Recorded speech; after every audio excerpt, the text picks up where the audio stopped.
At 8:07 on a freezing October morning, my daughter-in-law kicked off her mud-covered heels in the kitchen and shoved them toward me. "Clean them before we leave," she said, without even looking at my face. I stood there in silence until my son walked in, glanced at the shoes, then looked me straight in the eyes. "Dad, you're going to apologize to my wife right now or pack your suitcase and get out." I smiled, picked up the suitcase I had packed 5 days earlier, and quietly walked out the front door. 1 week later, my phone showed 30 missed calls. Before we go any further, I'm so grateful you're here with me today. Tell me in the comments what country or city are you watching from. I'd love to know where this story is finding you. A quick note. This story contains fictional elements crafted for entertainment and educational purposes. Any similarity to actual names or places is entirely coincidental, but every lesson inside it is worth carrying with you. The morning I decided to leave the kitchen smelled like burnt toast and old resentment. I had been standing at the counter since 6, the way I always did, cracking 2 eggs into the cast iron pan my late wife Margaret had brought home from a yard sale in 1987. The grease popped and hissed. Sunlight came through the bay window in long gold stripes across the hardwood floor, the same floor I had refinished with my own hands back when this house still felt like a home. Then Claire walked in. She was wearing a silk robe the color of champagne, her hair pinned up, a phone already in her hand. She didn't say good morning. She never did. She moved through the kitchen like I was a piece of furniture, something to step around, not to acknowledge.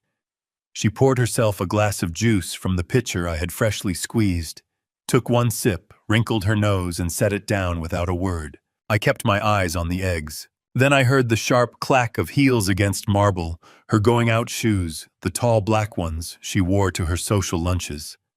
She came back into the kitchen and stopped right behind me. I heard a soft thud. I turned around. She had dropped both shoes onto the floor in front of me, the soles facing up, caked with dried mud from wherever she had been last night. She looked at me the way a hotel guest looks at a bellhop who is taking too long. "The soles are filthy," she said. "Get to it before I leave." My hand tightened around the spatula. Something moved through my chest, not anger exactly. Something older than anger. Something that had been building for 2 years and 11 months in this house, in this kitchen, in this life that no longer resembled anything I had built. I set the spatula down. I turned to face her fully. And I said nothing. Claire raised 1 perfectly shaped eyebrow. "Did you not hear me?" "I heard you," I said. "I heard every word." She tilted her head, the phone still in her hand, her expression somewhere between amusement and irritation. "Then what are you waiting for? I have a brunch at 11. Before I could respond, Daniel came down the stairs, my son. 42 years old. Wearing a pressed linen shirt at 8 in the morning, like he had somewhere important to be, which he didn't.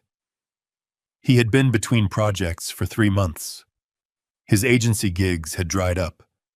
But he still carried himself like a man at the top of the world, and that posture, that borrowed confidence, had always been the thing that broke my heart the most. He looked at the shoes on the floor. He looked at me. Something shifted behind his eyes. Something calculating. Something I recognized as the version of Daniel I had never wanted him to become. "Dad," he said. His voice was careful, pleasant in the way a razor is pleasant before you realize it's cutting you. "Claire asked you something." "I know what Claire asked." "Then why are you making this difficult?" He crossed his arms. "It's just shoes. You're home all day. We go out and we work. The least you can do is help around the house. Help around the house." I repeated the words slowly, tasting each one. "Is that what this is?" Daniel's jaw tightened. He walked closer, stopping 2 feet from me. Up close, I could see the tension in his neck, the way his shoulders had drawn up near his ears. He was embarrassed not by Claire's request, but by my refusal. My refusal made him feel small in front of his wife, and Daniel could not tolerate feeling small. "I'm going to say this once," he said, and his voice had dropped to something low and deliberate. Either you get down on your knees right now and apologize to Claire for disrespecting her, or you get out of my house." The kitchen went very quiet. My heart did not pound. My hands did not shake. I had lived 72 years on this earth. I had buried a wife. I had built a company from a single mechanic's bay to a real estate trust worth more than Daniel could count. I had weathered things that would have destroyed men half my age. And now my son, my blood, was standing in my kitchen asking me to kneel. "Your house," I said. "That's right." I looked at him for the long moment. Not with hatred. With something closer to grief, the kind that doesn't burn, but settles heavy in the bones. "All right, Daniel," I said. "All right." I walked past him. I walked past Claire, who was already lifting her phone to tap something on the screen. I walked down the hall to the bedroom at the end of the corridor, the smallest room in the house, the one I had been given when I moved in, the one with the window that faced the alley instead of the garden. I opened the closet. On the top shelf, behind a spare blanket, sat a dark leather suitcase. I had packed it 5 days ago. Not impulsively, methodically. 3 suits, 2 pairs of shoes, Margaret's photograph in a velvet frame, the small Bible she had given me on our wedding day, a single folder of documents I would need. I had known this moment was coming. I had simply been waiting to see how it would arrive. I lifted the suitcase from the shelf, set it on the bed, checked the zipper one final time, and picked it up. Walking back through the hallway, I passed the wall of family photographs, Daniel at his college graduation, Daniel and Claire at their wedding, Daniel laughing at some long-ago Christmas. My face was in almost none of them. I had always been the one behind the camera. I stepped into the foyer. Claire was in the living room now, phone held up, filming something. Daniel stood by the bottom of the stairs with his arms crossed, watching me the way a man watches someone he expects to back down. I did not back down. I picked up my coat from the hook by the door, put it on slowly, and smoothed the lapels. Then I turned to face my son one last time. "You asked me to leave," I said. "I'm leaving." Daniel stared at me. For just a fraction of a second, barely long enough to name it, something flickered in his eyes. Not regret. Not yet. But something. The ghost of something. I opened the front door. The October air hit my face, cool and clean, and carrying the smell of fallen leaves. I stepped outside. The door closed behind me, and I did not look back. The Lincoln was already waiting when I came down the front steps. I hadn't called ahead. I hadn't needed to. Thomas had been my driver for 11 years, long enough to know that when the leather suitcase came out, it meant something was ending. He was standing beside the car with the rear door open. His gray cap pulled low against the October wind. He looked at me, then at the suitcase in my hand, and he gave a single nod, the kind that carries an entire conversation without a syllable. "Good morning, Mr. Bennett," he said, taking the bag from my hand. "Good morning, Thomas." He stowed the suitcase in the trunk with the quiet efficiency of a man who had done this before, not with other clients, but with me. Because we had done this before. Not the leaving, but the precision, the readiness, the understanding that when I moved with intention. I settled into the back seat. The leather was warm. Thomas had preheated the cabin he always did when the temperature dropped below 50. He closed my door softly and walked around to the driver's side. "The Liberty?" he asked, meeting my eyes in the rearview mirror. "The Liberty," I confirmed. "The Liberty Boston Hotel." A converted 19th century jailhouse on Beacon Street, iron railings, arched ceilings, stone walls that had once held men who had lost everything. I had always found a quiet irony in staying there. Today, the irony felt sharper than usual. Thomas pulled away from the curb, and I watched the Beacon Hill mansion shrink in the side mirror, the limestone facade, the black iron fence, the hydrangeas Margaret had planted along the front walk in 1999, now past their season, dry and skeletal in the morning light. The house grew smaller, and then it turned a corner and was gone. I reached into the inside pocket of my coat and took out my phone. a single name in my contacts.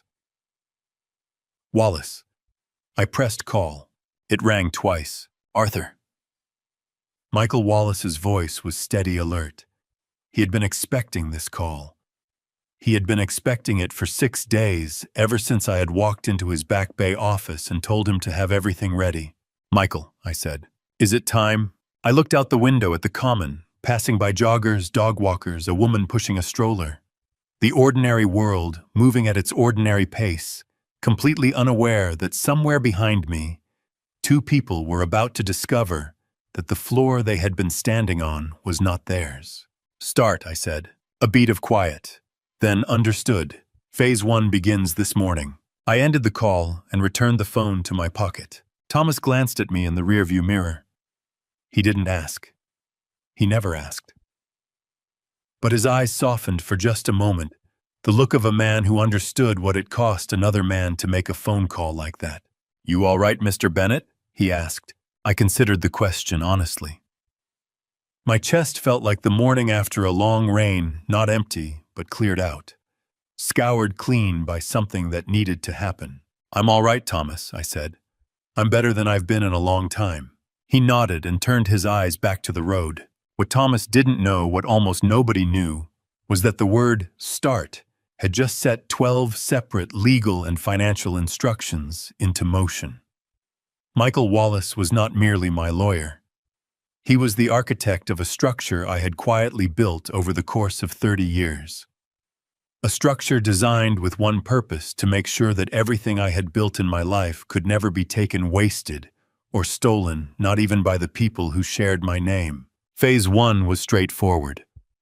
By close of business today, every account that Daniel and Claire accessed through the Bennett Family Trust would be reviewed, flagged, and placed under my sole authority. Every credit card tied to a trust account would be suspended. The BMW Daniel drove leased under a Bennett LLC would be flagged for repossession. And the utility accounts for the Beacon Hill mansion, all 6 of them, would be transferred to a holding account that required my personal authorization to process payments. I had not done any of this out of anger. I had done it the way a surgeon does what must be done, precisely, without cruelty, but without hesitation. Back in the mansion, I could imagine it now. Claire was probably still filming, still arranging herself in the living room light, composing a caption, building a narrative of domestic peace for an audience of 200,000 followers who believed she lived a charmed life. She would post something soft and curated, maybe a cup of tea, maybe morning light on the throw pillows. Her voice warm, her eyes bright. She had no idea that the audience was about to see something she had not planned. And Daniel. Daniel was probably standing in the foyer right now, looking at the closed front door, telling himself he had won something. That feeling would last until dinner. Thomas pulled up to the Liberty's entrance. A uniformed doorman stepped forward. Thomas came around to open my door before the doorman could reach it, a small gesture, but one that had always meant something to me. Loyalty expressed through small gestures. Margaret had taught me to notice those things. I stepped out.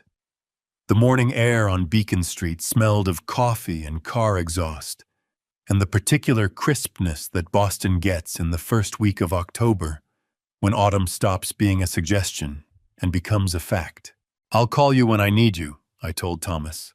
I'll be ready, he said. I walked through the Liberty's heavy iron doors, past the stone archways and the wrought iron railings that the designers had kept from the building's prison days.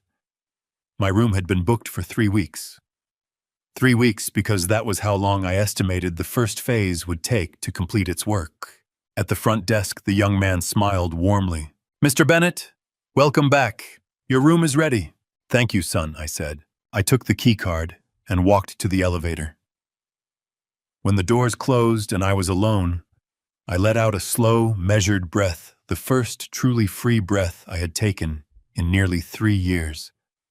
My eyes were dry, but somewhere behind my sternum, something ached with the particular pain of a man who has done what was right and still grieves the fact that it was necessary.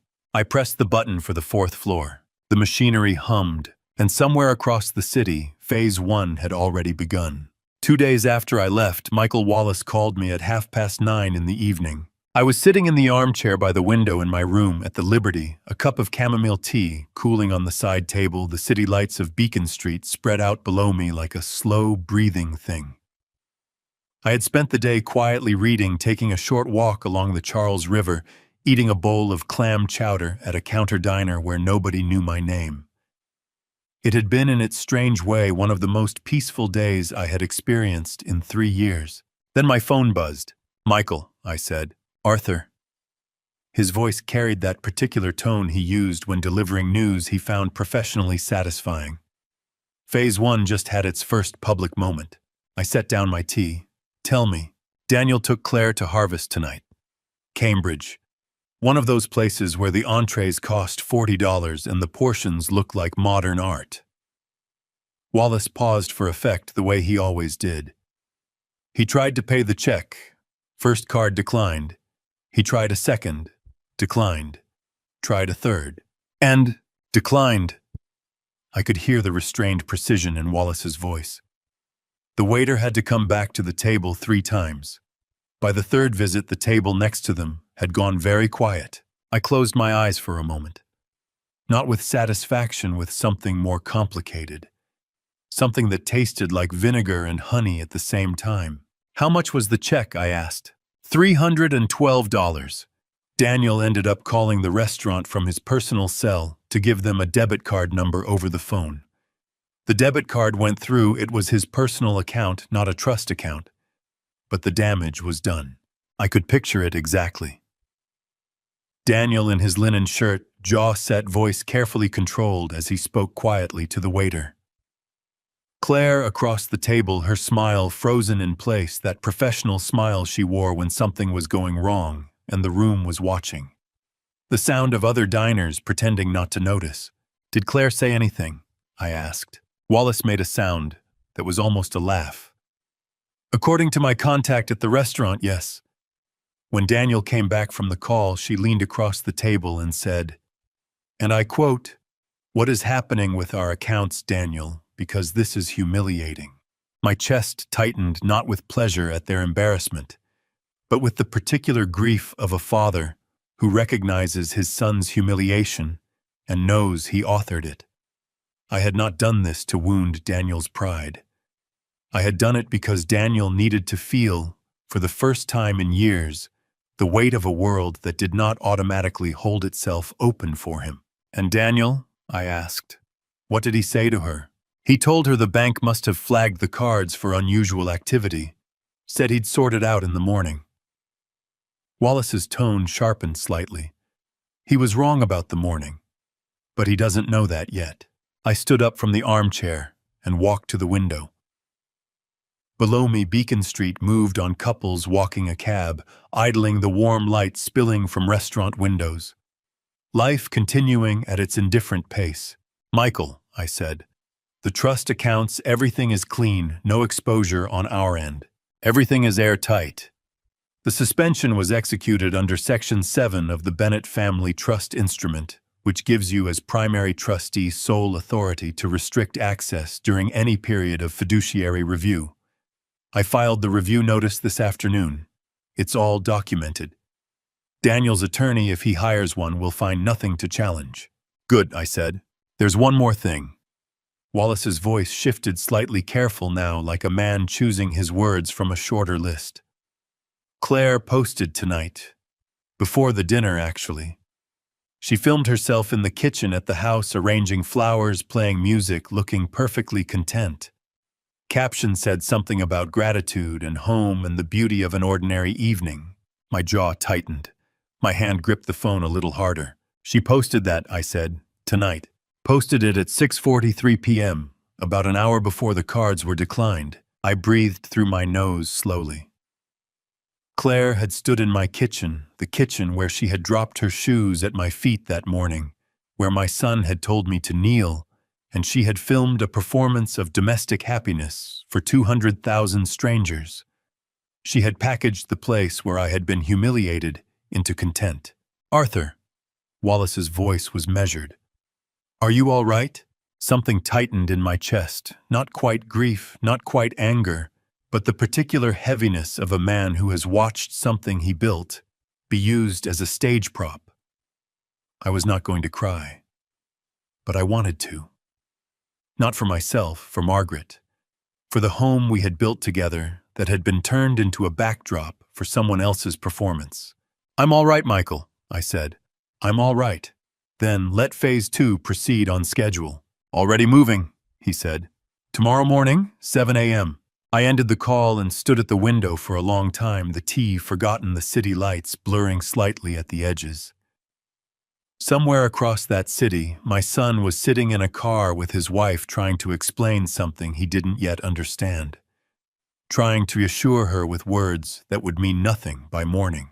I whispered to the glass, to no one, to Margaret, to the version of myself that had once believed love was enough to raise a grateful child. "I gave you everything, Daniel, everything I had, and you never once asked where it came from." I set the phone down on the side table beside the cooling tea.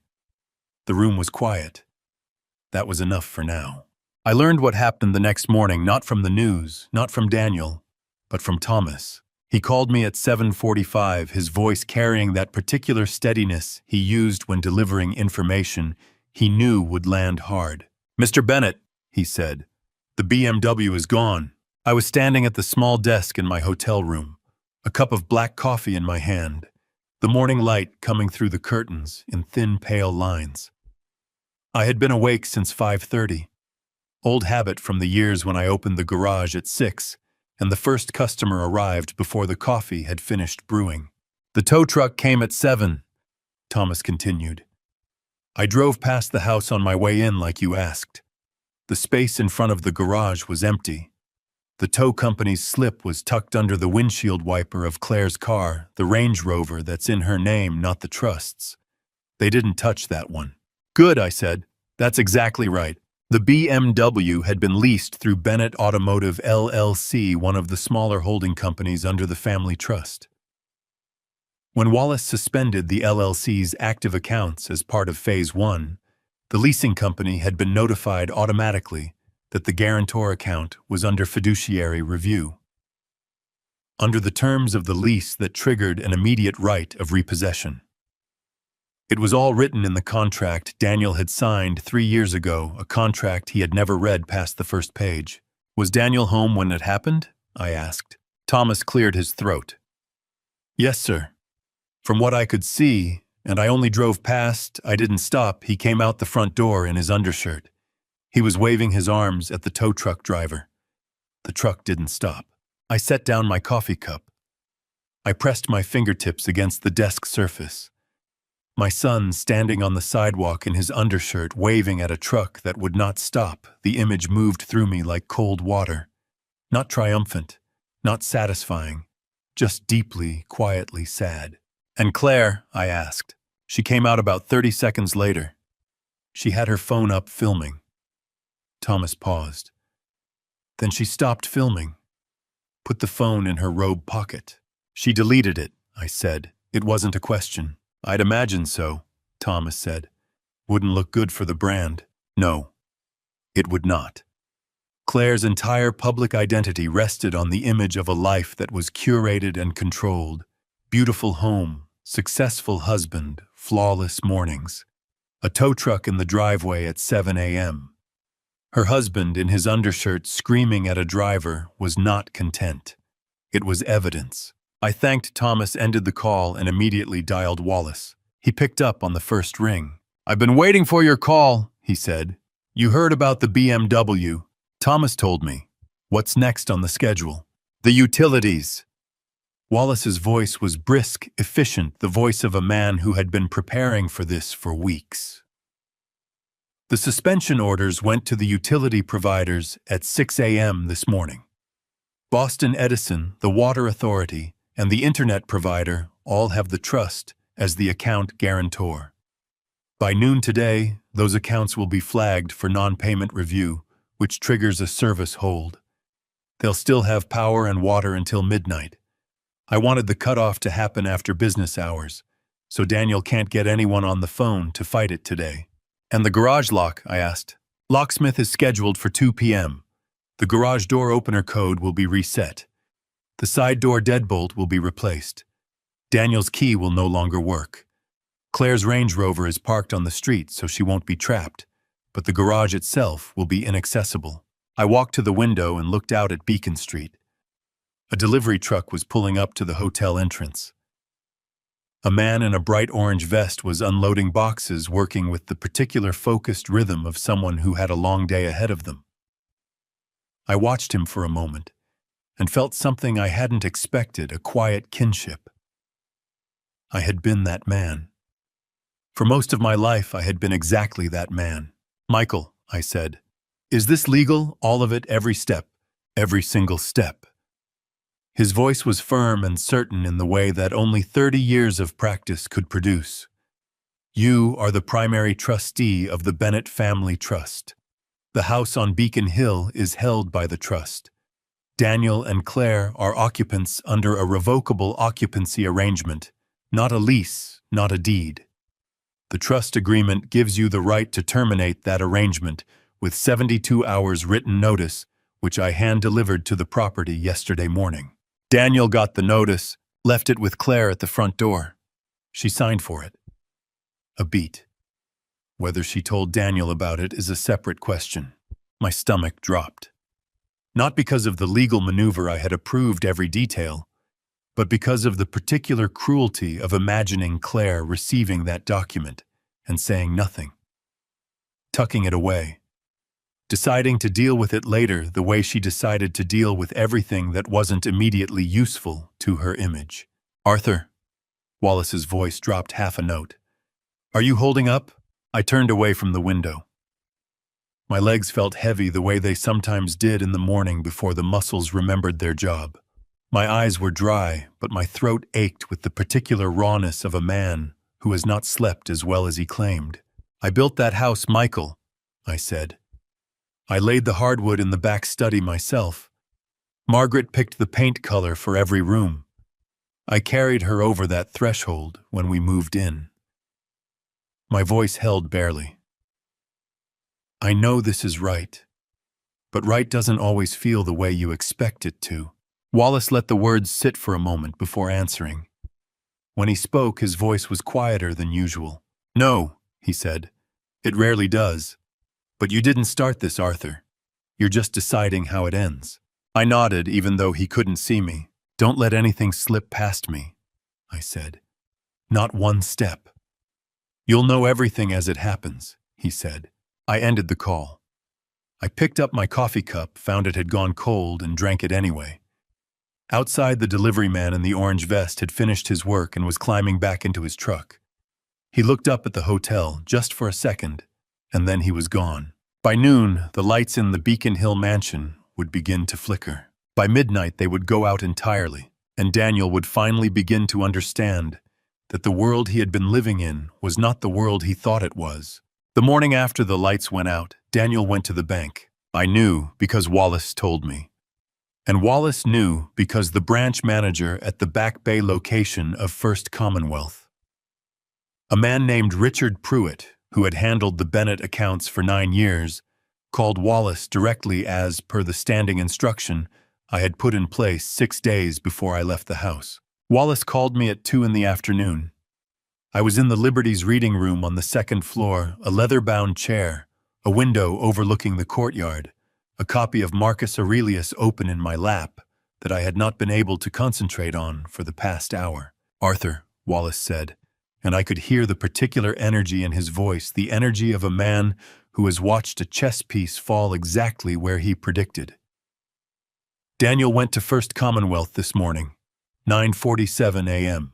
And he sat down with Gerald, asked to have all 3 suspended trust accounts reactivated immediately.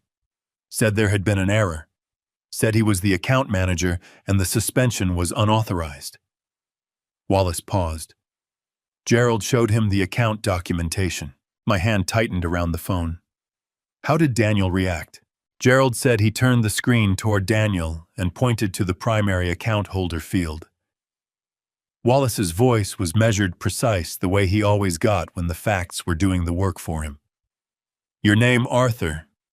Primary trustee and sole authorized signatory.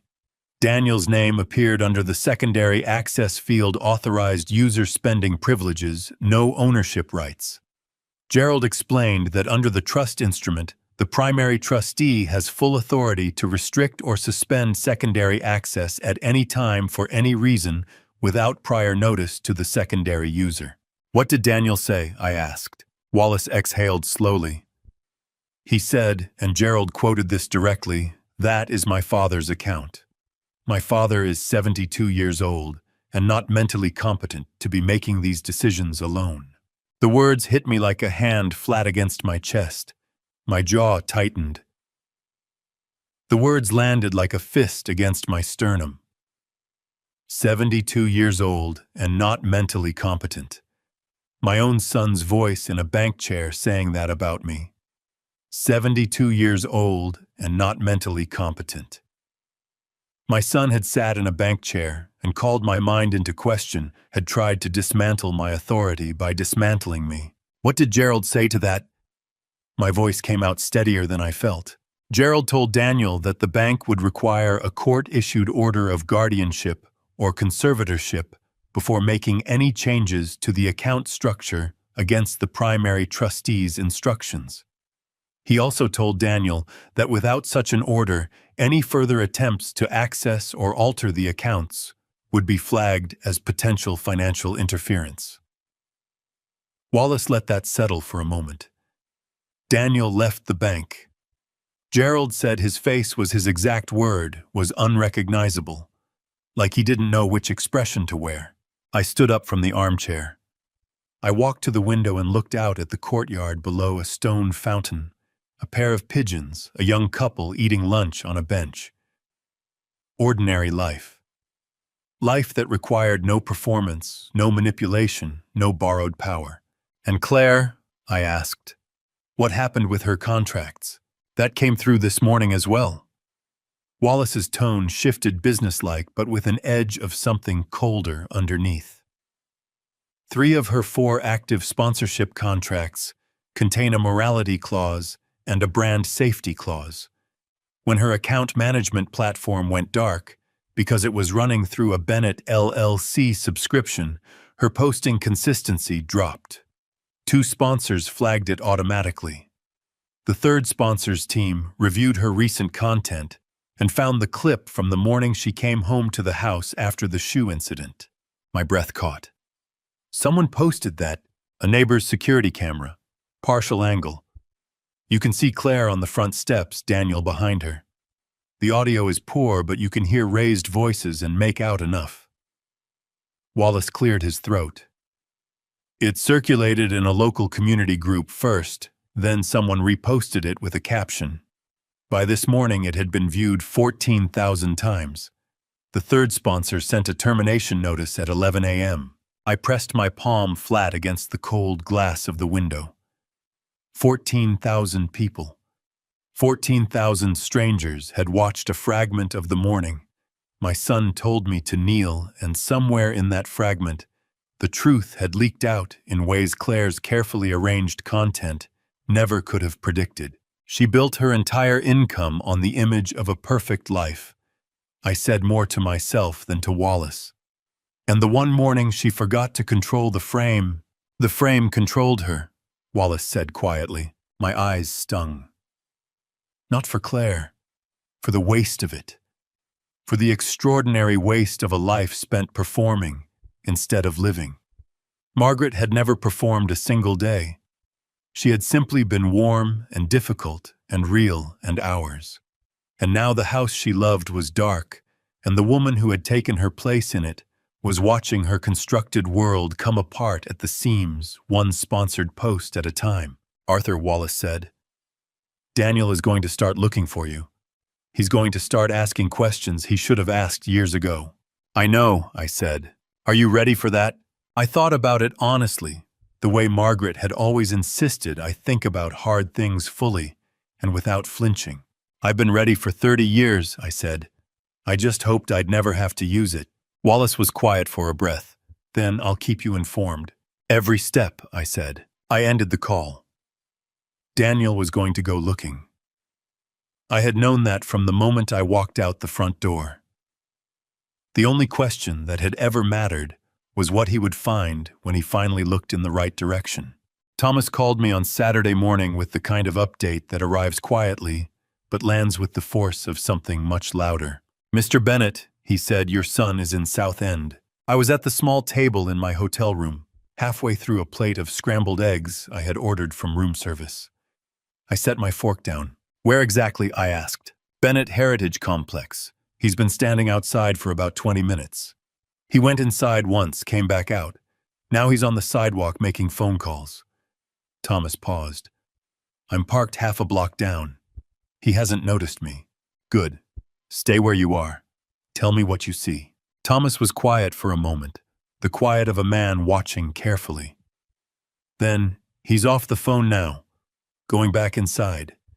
There's a man at the front desk, older fellow, glasses, brown vest. They're talking." I knew exactly who that was. Raymond Okafor, building manager for the Bennett Heritage Complex for the past 14 years. A careful, unflappable man who had navigated every variety of difficult tenant and difficult conversation the South End could produce. I had called Raymond 2 days ago. He knew what to say if Daniel showed up. "Keep watching," I told Thomas.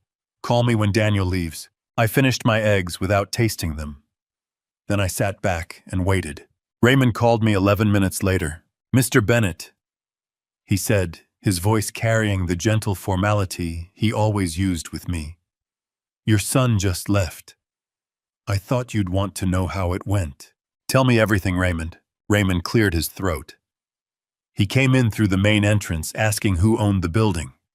I told him the property was held by Bennett Heritage LLC. He asked who ran the LLC. I told him the managing member was listed in the public registry and he was welcome to look it up. A brief pause. He said he didn't need to look it up, that his family had some connection to the property, and he wanted to speak with whoever was in charge of decisions. My jaw tightened, but I kept my voice level. "What did you say?" I told him the managing member didn't take walk-in meetings, but I could pass along a message. He asked me directly if I knew an Arthur Bennett. Raymond's voice was careful now, precise. I told him yes, I knew an Arthur Bennett. That Mr. Bennett was listed as a maintenance consultant on several of the building's older renovation contracts. A small, involuntary sound escaped me, something between a laugh and a sigh. Maintenance consultant. Raymond had delivered the line with a completely straight face, I was certain of it. "How did Daniel respond to that?" I asked. "He relaxed, actually." Raymond's tone carried the faintest note of disbelief. His shoulders came down. He said, I'm quoting now, that makes sense. He used to be a mechanic. Of course they'd use him for something like that." Then he asked if the building was worth much. I told him the complex was assessed at a substantial value and left it at that. Raymond paused. He seemed satisfied, almost relieved if I had to choose a word. My chest ached with a dull, persistent throb. Relieved.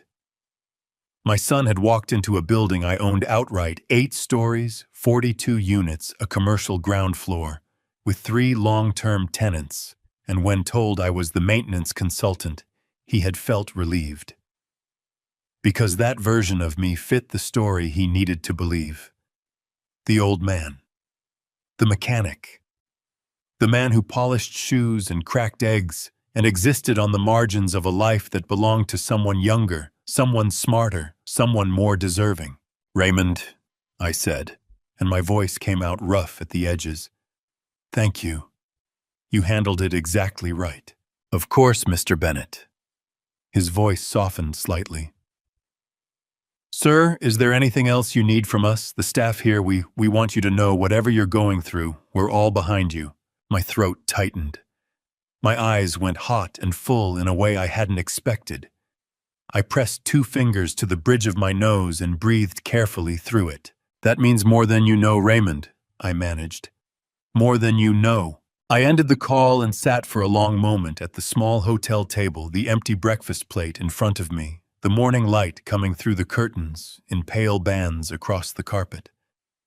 Somewhere in South End, Daniel was walking back to wherever Claire was waiting, carrying a story about his father that made the world feel orderly again. A mechanic, a maintenance man, a small, manageable figure.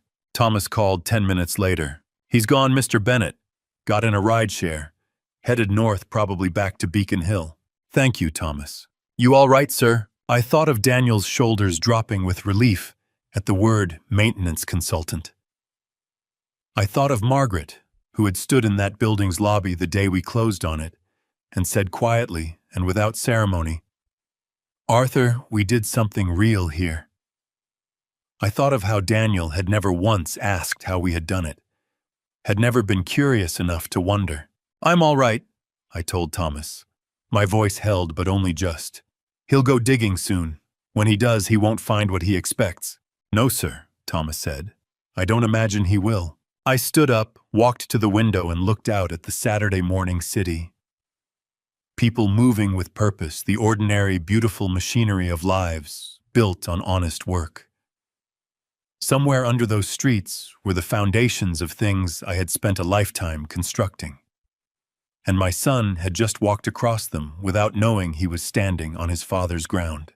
By the second week of October, Daniel had hired a private investigator. I found out the way I found out most things those days, not from Daniel himself, but from the network of quiet, loyal people who had been watching over my affairs long before my son realized there was anything worth watching. Thomas spotted the investigator first. A man in a gray sedan parked outside the Liberty Hotel on Sunday morning, engine running a camera with a long lens resting on the passenger seat. Thomas had driven past, twice memorized the plate, and called Wallace before he called me. Wallace called me at 10 on Monday morning. "Arthur," he said, his voice carrying that composed, unhurried quality that I had come to recognize as his version of excitement. "Daniel retained a private investigator late Friday. Man named Gerald Croft, licensed mid-level, mostly does infidelity cases and insurance fraud. Not someone who usually handles this kind of work." "What kind of work does Daniel think this is?" I asked. He filed the PI request under a family welfare inquiry.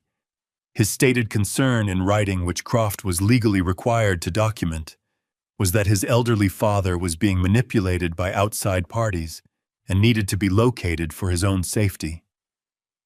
Wallace paused. "Arthur, he framed hiring a detective to follow you as an act of love."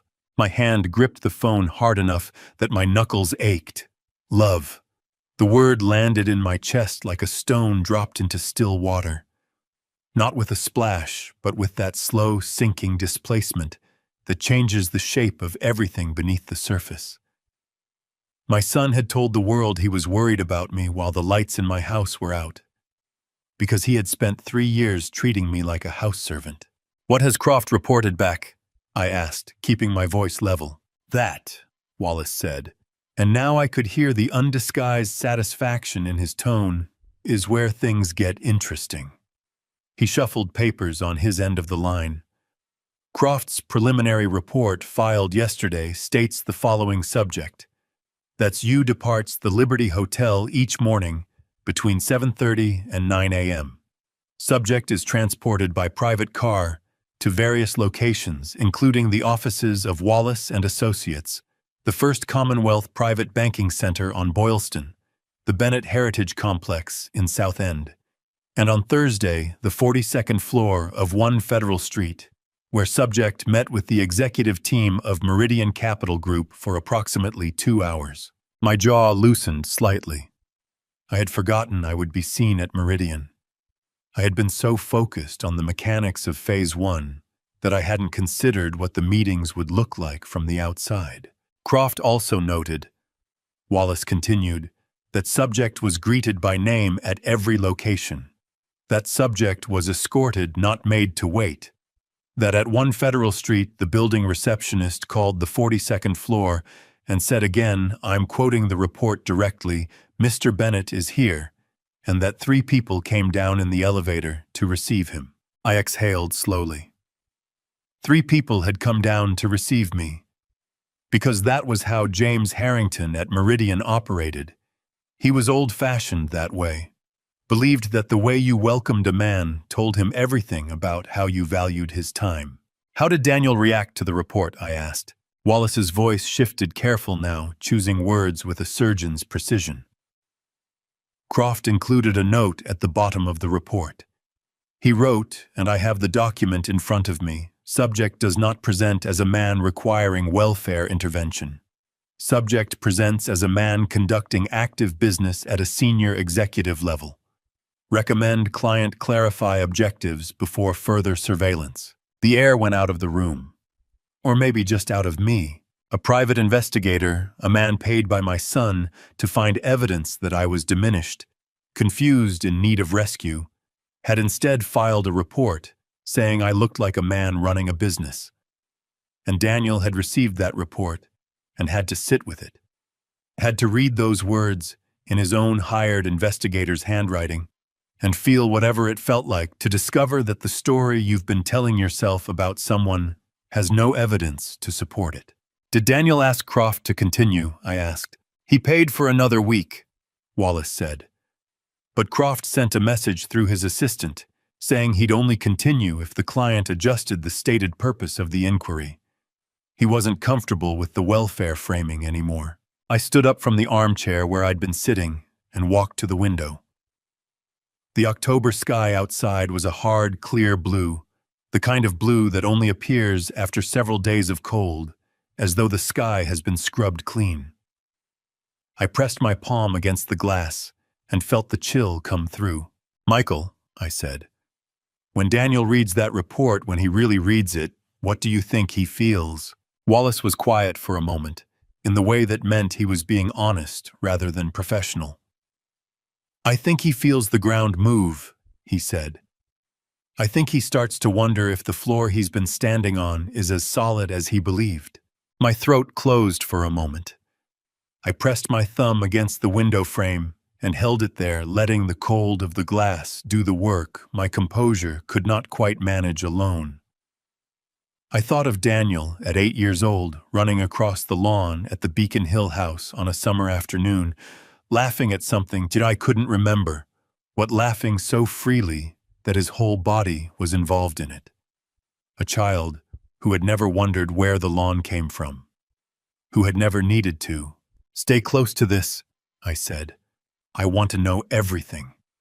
I won't leave you in the dark, Wallace said. I ended the call.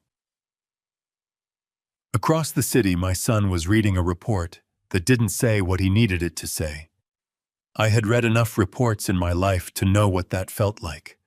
I hoped still, even now, that the discomfort would do what I had not been able to do in 3 years of quiet, make him stop and think.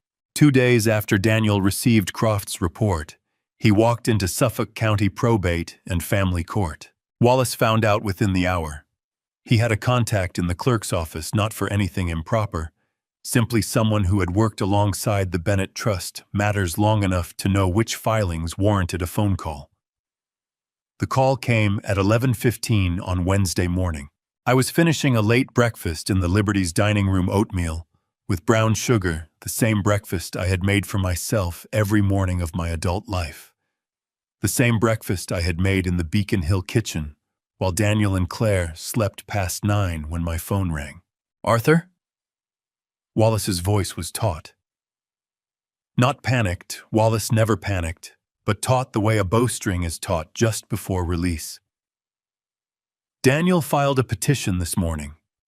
Guardianship and conservatorship. He's claiming you lack the mental capacity to manage your own financial affairs. The oatmeal went cold in front of me. My spoon rested against the rim of the bowl. I felt something move through my chest, not fear, not quite, but the particular sensation of watching someone reach for a weapon they don't realize is pointed the wrong direction. Tell me exactly what he filed, I said. The petition cites 3 grounds. Wallace's voice was crisp, professional, the voice he used when he needed me to hear clearly and not emotionally. First, alleged erratic financial behavior, specifically the account suspensions, the utility cutoffs, and the BMW repossession. He's framing your deliberate decisions as evidence of cognitive decline. Second, a claim that you abandoned your residence without explanation, which he's calling a sign of disorientation. A pause. Third, he submitted a letter, purportedly from a physician named Dr. Howard Crane. The letter states that in the physician's professional opinion, Arthur Bennett shows early signs of cognitive impairment and may not be capable of independent decision-making. My hand tightened around the phone until I could feel my pulse in my fingertips. Dr. Howard Crane. I had never met a Dr. Howard Crane. I had never sat in his office, never given him a health history, never allowed him to evaluate anything about me. And yet here was a letter with his name on it being submitted to a court of law to strip me of the right to make decisions about my own life. That letter is fabricated, I said. Almost certainly, Wallace said. And that is precisely the problem Daniel is about to discover. I set down my phone for just a moment and pressed both hands flat on the linen tablecloth. I breathed in. I breathed out. Then I picked the phone back up. Tell him, Michael. 7 months ago, Wallace said, and his voice carried the particular satisfaction of a man delivering the answer to a question that has been patiently waiting.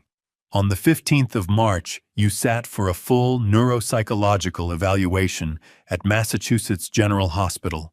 4 hours. Dr. Patricia Sterling, board-certified neurologist, faculty at Harvard Medical School, one of the most credentialed cognitive assessment specialists in New England. He paused to let that settle. Dr. Sterling's report is 41 pages. It documents executive function, memory processing, speed judgment, and reasoning. The conclusion, in her own words. Arthur James Bennett presents with cognitive function in the superior range for his age cohort. No indicators of impairment. No indicators of early decline. Full decision-making capacity confirmed. My eyes burned. Not because I was surprised by the result, I had known what Dr. Sterling would find, because I knew my own mind. My eyes burned because of the date. March 15th. 7 months before Daniel walked into that courthouse. 7 months before he fabricated a doctor's letter and tried to hand a judge a reason to take my life away from me. I had sat in that evaluation room and answered every question and completed every assessment, not because I doubted myself, but because I had known with a cold, clear certainty that this day would come. I had built the shield before my son even thought to pick up the sword. Wallace, I said, and my voice cracked at the edge just slightly, just enough to be honest. File the Sterling report with the court today. Full document, every page. Already prepared, he said. I'll have it submitted within the hour. I'll also file a formal complaint regarding the Crane letter. Will request verification of Dr. Crane's license and the legitimacy of any examination he claims to have conducted. And the petition itself, it will be dismissed.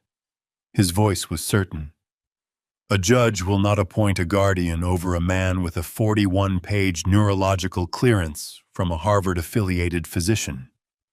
Daniel's attorney, whoever he found on short notice, should have done due diligence before filing. This is going to come back at him hard. I pushed the oatmeal aside.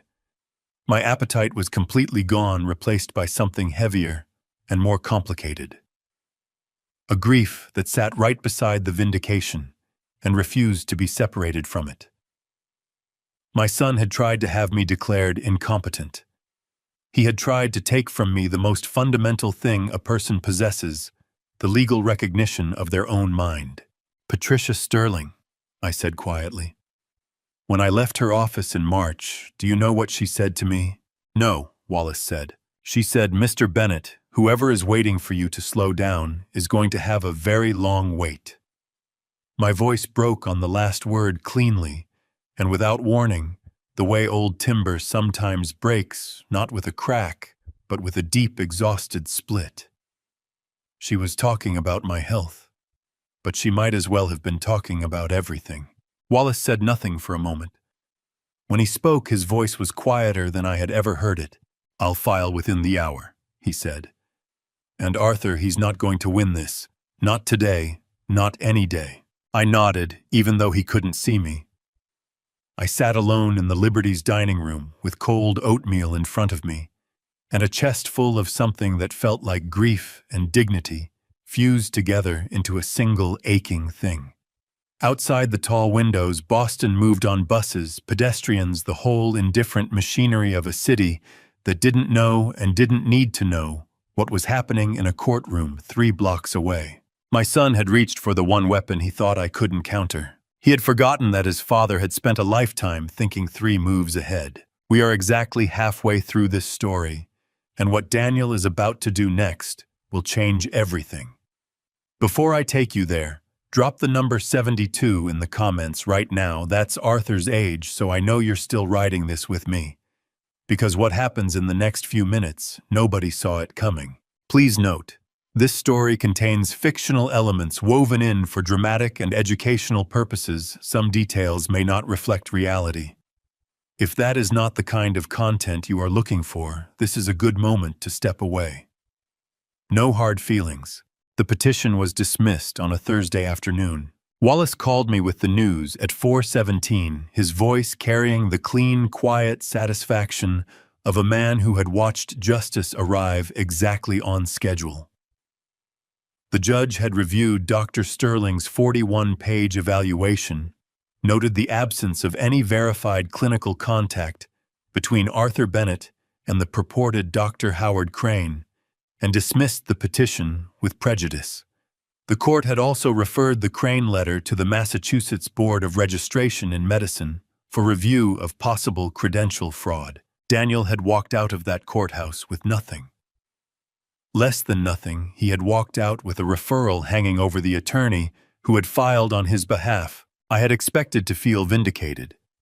Instead, I felt the particular exhaustion of a man who has won a battle he never wanted to fight. That night, Daniel broke into my office. I did not know it was happening as it happened. I found out the next morning when Wallace called me at 7:30 and said 4 words I had been half expecting for days. He found the room. I set down my coffee. When? Last night. Approximately 10 p.m. The building's security system logged a door breach on the 3rd floor, Suite 3C. The exterior lock was forced a bump key from the marks on the cylinder. He was inside for 43 minutes. Wallace's voice was measured, but underneath the professionalism, I could hear something else, something almost like awe. Arthur. He went through everything. Suite 3C. That room had existed for 11 years.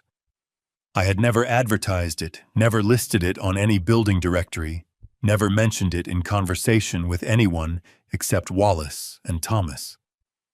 It was registered to a shell entity, Bennett Research and Holdings LLC, a name deliberately chosen to be forgettable. The door was plain. The frosted glass panel beside it bore no name. To anyone walking that corridor, it looked like a storage room or a rarely used conference space. What it actually contained was the quiet architecture of my working life. Floor-to-ceiling bookshelves along 3 walls, tax law, estate planning, property management. 4 decades of industry journals I had annotated in pencil. A mahogany desk with a single lamp. A brass anniversary clock that Margaret had given me in 1991, its pendulum still keeping perfect time. And on the desk, exactly where I had left it, a leather-bound journal, dark brown, initialed with my monogram in gold on the cover. I had left that journal there deliberately. "Tell me what the cameras show," I said. Wallace walked me through it. Daniel entering the building through the south end service entrance, the one the loading dock used, which had a slower camera cycle. Moving up the stairwell to the 3rd floor. Standing in the corridor for nearly 4 minutes, trying the doors until he found Suite 3C. The forced entry. Then the camera inside the suite, a small lens mounted in the smoke detector installed 3 years ago at my instruction, capturing everything. He went to the bookshelves first, Wallace said. Pulled books out, put them back. Then the desk drawers all empty as you left them. He picked up the clock, turned it over, set it down. A pause. Then he found the journal. My jaw tightened. He sat down at the desk, Wallace continued, opened it to the first page, spent approximately 6 minutes on the opening sections that would be the financial notes and the correspondence summaries. Another pause, longer this time. Then he reached the map. The map. I had drawn it myself 3 years ago on a sheet of cream-colored drafting paper that I had folded and tucked into the journal's back pocket. A hand-drawn diagram of the South End Block Bennett Heritage Complex, at center the surrounding streets, the adjacent parcels I had optioned but not yet developed. In the margins, in my own handwriting, legal notations, Lot 7, primary development candidate, estimated current value, 40 to 45 million zoning variance approved, March 2024, Bennett Heritage, LLC sole title holder. I had drawn that map because I think in pictures. Because sometimes I needed to look at what I had built spread out in front of me, rendered in my own hand in order to understand its full shape. I had not drawn it as a trap, but I had known with the cold, patient certainty of a man who understands how greed moves through a desperate person, that if Daniel ever found that room, the map would be the thing he couldn't leave behind. Wallace, I said. What did he do when he saw the map? He photographed it, Wallace said. With his phone. Multiple angles. Then he photographed several pages of the legal notes. He spent 11 more minutes at the desk reading. A brief pause. When he left, he took nothing physical, but he had everything he needed on that phone. My chest rose and fell slowly. I thought of Daniel sitting at my desk, the desk where I had signed the papers for Bennett Heritage, where I had read the zoning variance approval, with Margaret's photograph, watching from the shelf, where I had spent countless late nights, working through the arithmetic of a life built on discipline and patience.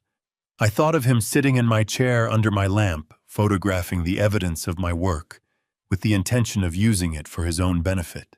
The grief of it was physical, a weight behind my sternum that pressed outward with every breath. He doesn't know about the camera, I said. He has no idea, Wallace confirmed. We have 43 minutes of clear footage. His face, his actions, the phone screen reflecting in the desk lamp, all of it documented. Good, I said. My voice came out rough and low. Don't touch it yet. Don't file anything. Let him move. You want to see how far he'll go, Wallace said. I need to know, I said. I need to know exactly who my son has become. The line was quiet for a moment. Outside my hotel window, Boston was waking up, the early October light falling sharp and cold across the rooftops, the city beginning its Friday, with the ordinary confidence of a place that has survived harder things than this. Inside my chest, something ached with a depth that had no clean name. Not anger, not quite grief. Something between the two, the feeling of a man who has set a stage and now must watch the play unfold, knowing every scene, dreading every line. Daniel met Frank Della on a Monday afternoon. I knew about the meeting before it happened. Wallace had flagged Della's name the previous Friday. The same afternoon, Daniel left Suite 3C with a phone full of photographs. Della operated out of a shared office in the Seaport District. His business card read, Commercial Property Acquisitions Consultant, and his record with the Massachusetts Board of Real Estate included 2 formal complaints. In the past 6 years, both settled quietly, both involving transactions where documentation had been as one complaint, described it, creatively interpreted. In plain language, Frank Della was the kind of broker you called when you needed someone who wouldn't ask too many questions. Thomas parked across from the coffee shop on Seaport Boulevard at 1:45. The meeting had been arranged for 2 o'clock. Daniel arrived at 1:58 carrying a manila folder and wearing the expression of a man who believed he was about to execute something brilliant. Thomas called me the moment Daniel walked in. I was sitting in Wallace's office in Back Bay, both of us listening through the phone on speaker, the afternoon light coming through the tall windows and laying itself across Wallace's desk like something indifferent and beautiful. "He's inside," Thomas said. "Della's already at a corner table. They're shaking hands." "Stay close," I said. "Call me when Daniel leaves." Wallace and I waited. The office was quiet, except for the occasional sound of traffic from Boylston Street below and the soft tick of the clock on Wallace's bookshelf. Neither of us spoke. We didn't need to. At 2:47, Thomas called back. His voice was different, tighter, carrying something I recognized as barely restrained astonishment. "Mr. Bennett," he said, "you need to hear this." "Tell me." Thomas had moved to a table inside the coffee shop close enough to hear far enough to be unremarkable, a habit he had developed over 11 years of navigating situations where presence had to be invisible. He had recorded the conversation on his phone. Wallace's assistant had already retrieved the audio file by the time Thomas delivered his summary. "Daniel presented Della with 2 documents," Thomas said. "First, the photographs of your map and journal notes. He had printed them out, full color, annotated them with his own handwriting. He had circled Lot 7 and written the estimated value in red marker." A pause. $42 million. That's what he wrote. My stomach turned over. The number was accurate, close enough to the true assessed value that it confirmed Daniel had done at least some research after photographing the journal. He hadn't simply stolen the map. He had studied it. "The second document," Thomas continued, "was a copy of the guardianship petition, the one the court dismissed. He presented it to Della as evidence of his authority to act on your behalf." The air left my lungs. I looked at Wallace across the desk. Wallace's jaw was set, his eyes very still, the expression of a man who has heard something that has crossed from the civil into the criminal and knows it. "He used a dismissed petition," I said. My voice came out flat and quiet, the way a voice gets when emotion has been compressed so tightly it can't expand. "A document a judge rejected. He presented it to a broker as proof he has authority over my assets." "Yes, sir," Thomas said. And Della looked at it for about 30 seconds and said, "I have the recording." He said, "This is a court document. That works for me." I pressed my hand flat against the arm of the chair. My fingers were trembling slightly, not from age, not from weakness, but from the particular physical response of a body confronting something the mind is still trying to process. My son, my 42-year-old son, had walked into a room and presented a fraudulent claim of authority over my property to a broker willing to facilitate a $42 million transaction on that basis. "What happened next?" Wallace asked. He was speaking to Thomas now, leaning forward slightly, his reading glasses pushed up on his forehead. "Della told Daniel the property was not a vacant lot," Thomas said. He pulled it up on his laptop, county assessor's records, pulled the parcel number from Daniel's map. He turned the screen around and told Daniel the address. A beat of silence on the line. Daniel's face went white. I closed my eyes for just a moment. He didn't know. He had no idea, Thomas confirmed. He thought Lot 7 was an undeveloped parcel, a piece of land, something he could sell out from under you before you could stop him. Thomas's voice was careful, measured. Della told him the parcel is the Bennett Heritage Complex. 8 stories, 42 units, 3 commercial tenants on the ground floor. Assessed at $41.3 million. And Thomas paused.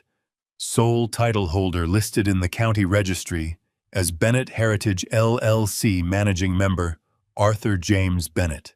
The room went very still. I opened my eyes. Wallace was watching me with the expression he reserved for moments when professional composure and personal concern existed in exactly equal measure. "Daniel's reaction," I said. "He stood up," Thomas said. His chair scraped back loud enough that 2 other tables looked over.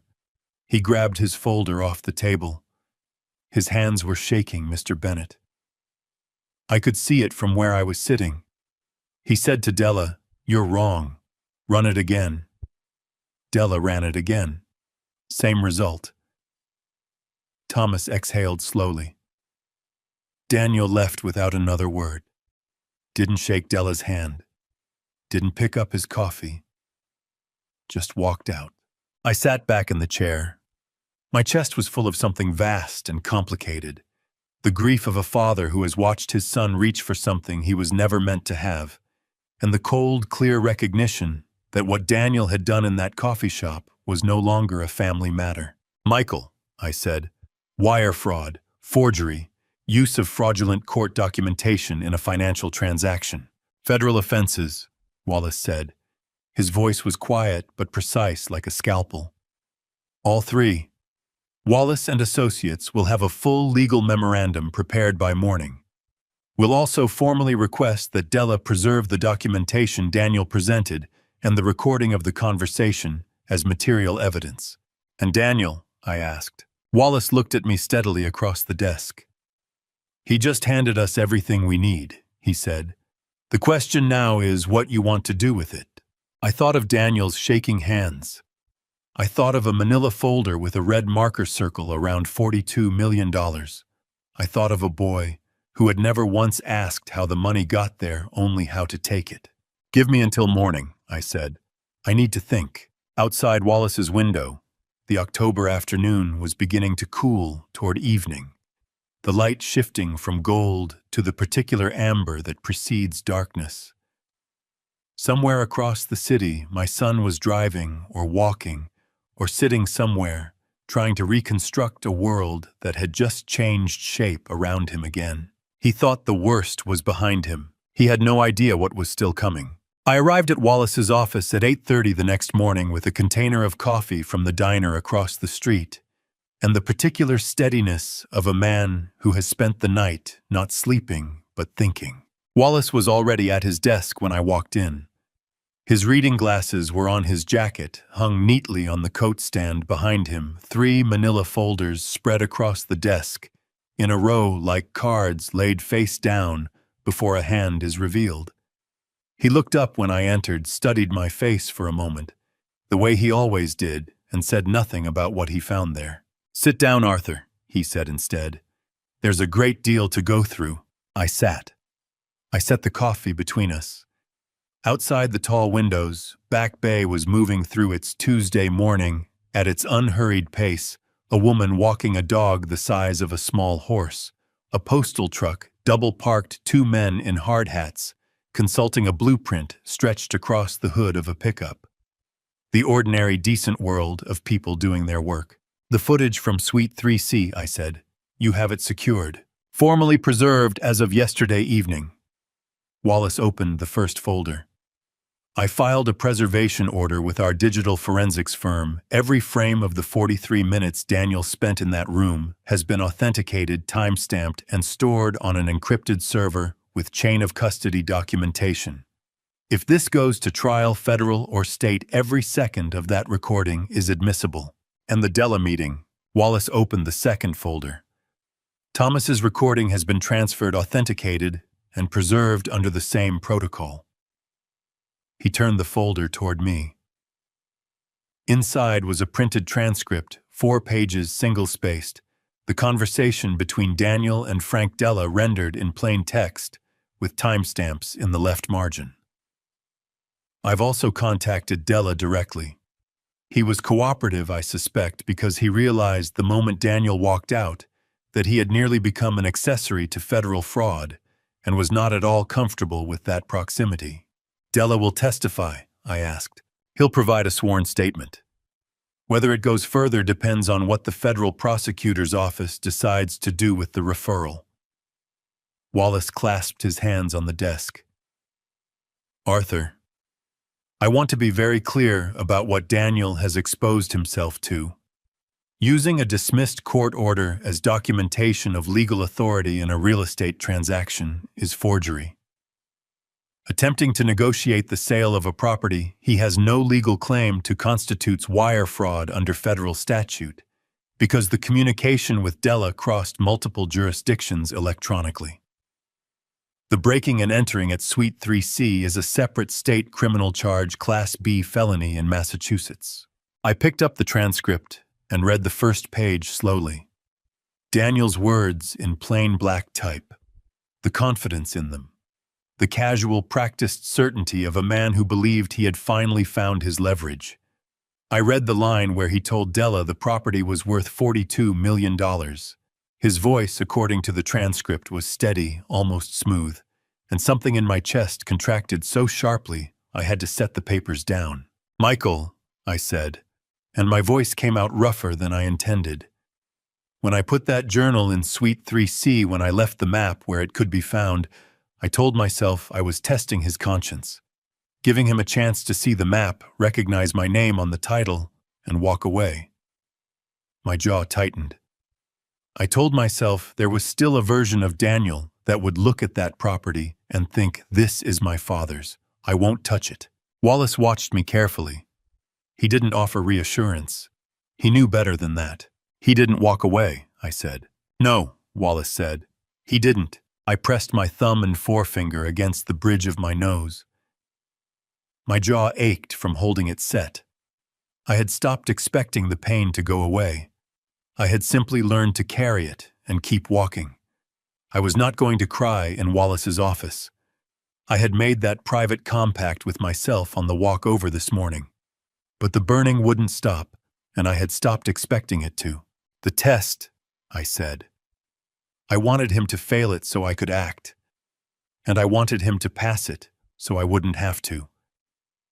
I looked up at the ceiling for a moment, at the ornate plasterwork that the building's previous owners had restored at considerable expense. A man shouldn't have to want two contradictory things that badly about his own son. Wallace let the words settle. Then carefully, "Arthur, what he did in Suite 3C and what he did with Della. These are not the actions of a man who made one bad decision in a moment of pressure. These are the actions of a man who has been building towards something like this for a long time. The resources, the planning, the willingness to use a fraudulent court document." He stopped himself. "You didn't create this in him. You need to understand that." My throat tightened. "I raised him, Michael." "You did," Wallace said. "And then he made his choices." A pause. "Now you make yours." I looked at the two folders on the desk. 43 minutes of footage. 4 pages of transcript. A forensic chain of custody that would hold up in any court in the country. "File the referral," I said. "Federal Prosecutor's Office. Everything, the Suite 3C footage, the Della recording, the falsified guardianship petition, the Crane letter. All of it." My voice was steady now, steadier than my hands, which I kept flat on my thighs so Wallace wouldn't see. "If Daniel is going to burn this down, I am not going to pretend I don't see the smoke."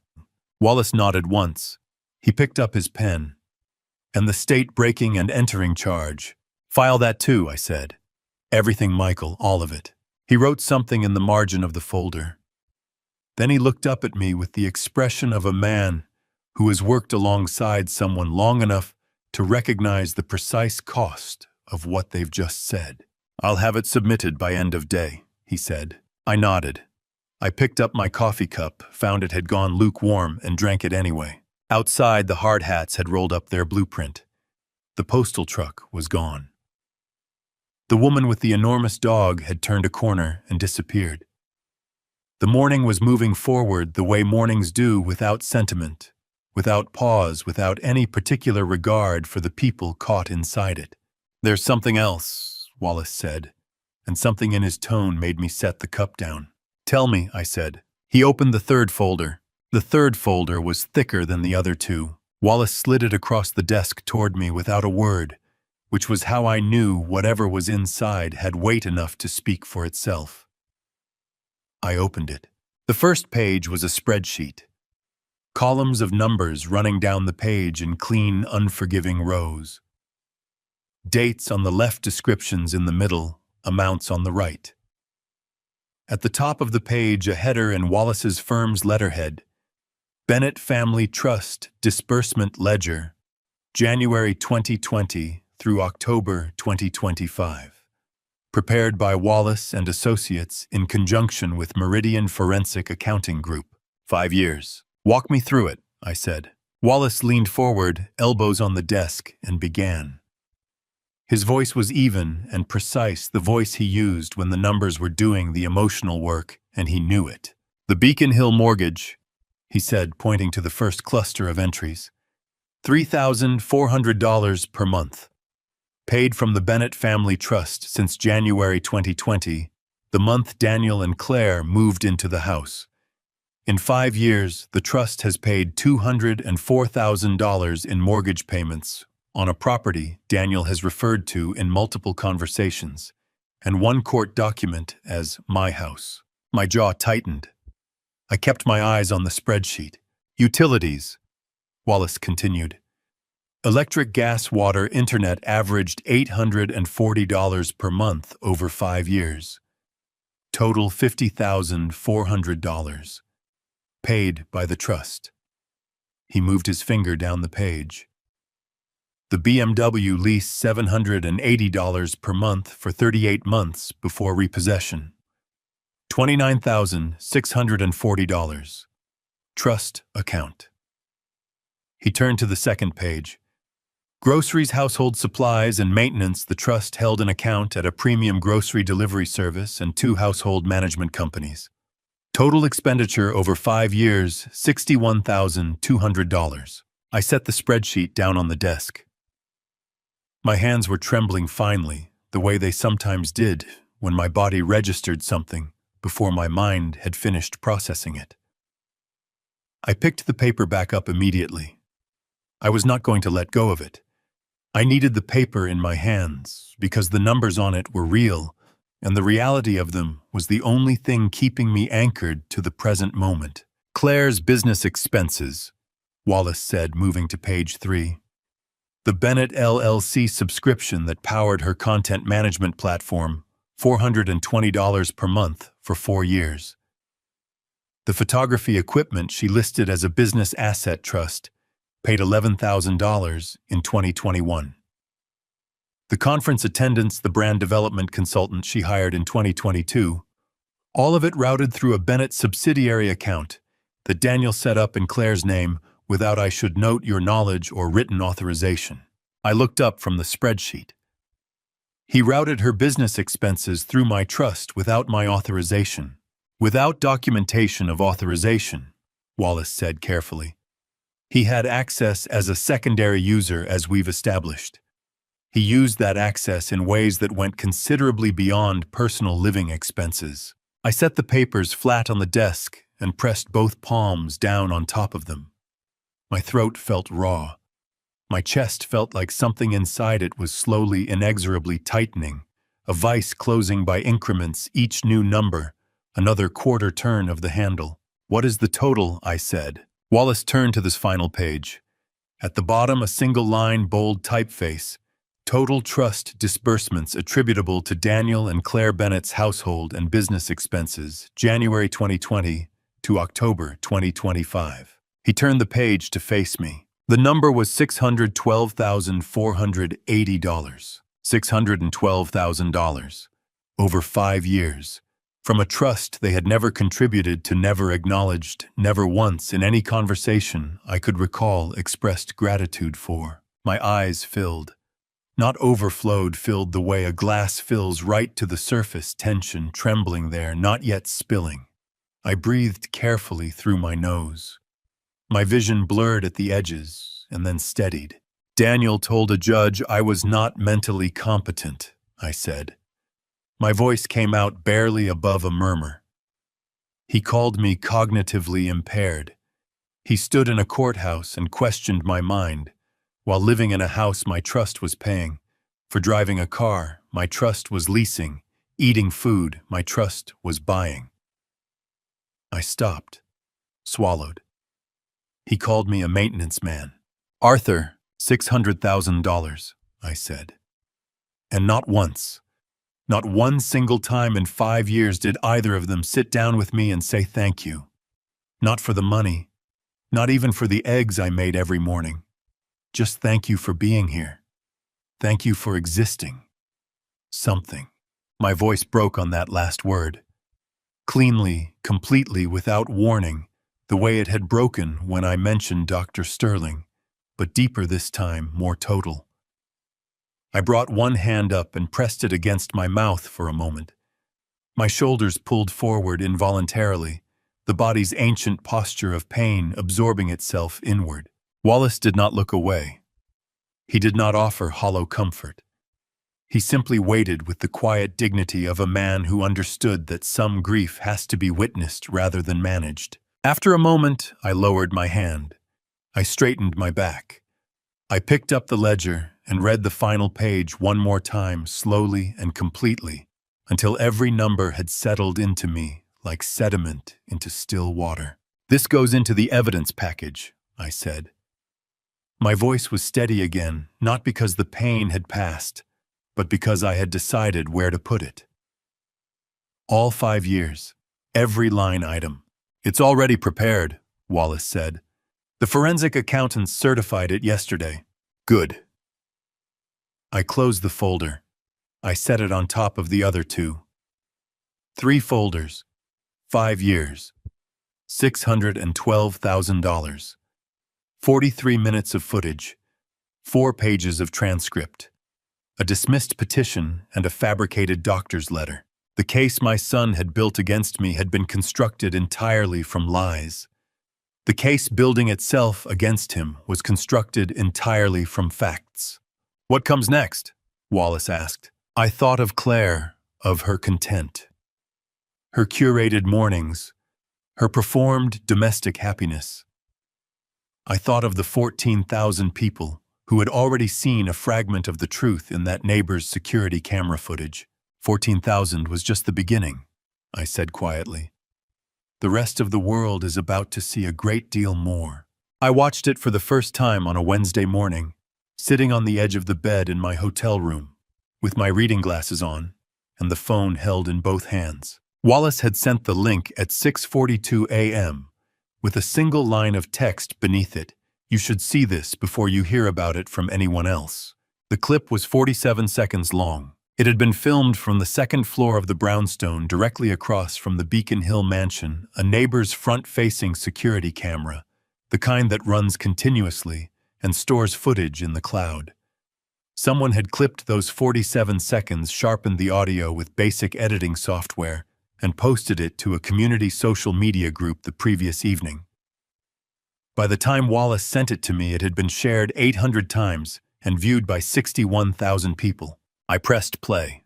The angle was slightly elevated, looking down at the front steps of the mansion. The morning was overcast. This was the 6th of October, the morning I left. You could see the front door. You could see Claire standing on the top step in her silk robe, phone in hand, filming something inside the house. And then 22 seconds in, you could hear Daniel's voice coming through the open doorway, clear enough, sharp enough, carrying across the street to a neighbor's microphone, with the particular carrying quality of a man who was not worried about being overheard. "Either get on your knees and apologize to my wife, or get out of my house." Then a silence of about 4 seconds. Then the sound of slow, deliberate footsteps crossing hardwood. Then the front door opened, and I walked out, a 72-year-old man in a winter coat with a leather suitcase in his hand, moving with the quiet dignity of someone who has made an irreversible decision and is at peace with it. The clip ended there. I sat on the edge of the bed with the phone in my hands, and the room very still around me. My chest hurt. Not the dull ache I had grown accustomed to over the past 2 weeks. This was sharper, more immediate, the pain of hearing my son's voice say those words in a stranger's recording, stripped of all context and delivered to 61,000 people simultaneously. "Get on your knees." 47 seconds. That was all it took for 2 years and 11 months of accumulated indignity to become a public fact. One tear came, just one, slow and deliberate, as everything else I had done in the past 3 weeks, and I let it reach my jaw before I wiped it away. There was no reason to hide it. Nobody was watching. Then I breathed. Then I called Wallace. "I saw it," I said when he picked up. "Are you all right?" His voice was careful, searching. "Tell me where it stands," I said, because I needed information more than comfort. Comfort could come later. Right now, I needed to understand the shape of what was happening. As of 6 a.m. 61,000 views, Wallace said. "By the time we finish this call, it will be more. 3 journalists have already reached out to my office asking for comment. I've declined all 3. The clip has been picked up by 2 local news aggregators and 1 national lifestyle publication that covers influencer culture." Claire's response: she posted at 11 last night a statement on her platform. She said the clip was taken out of context, that it represented a private family disagreement that had been misrepresented by people who didn't understand her family's dynamic. Wallace's tone was clinically neutral. The comments beneath her post are significant.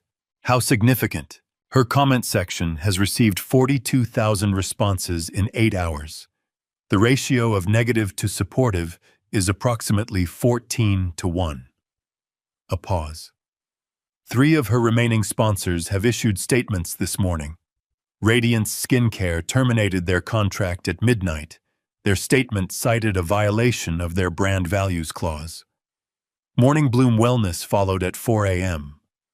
The third sponsor, a home goods company called Hearth and Haven, posted a statement 20 minutes ago saying they are, quote, "deeply troubled by the content of the circulating video and are reviewing their partnership immediately." I stood up from the bed.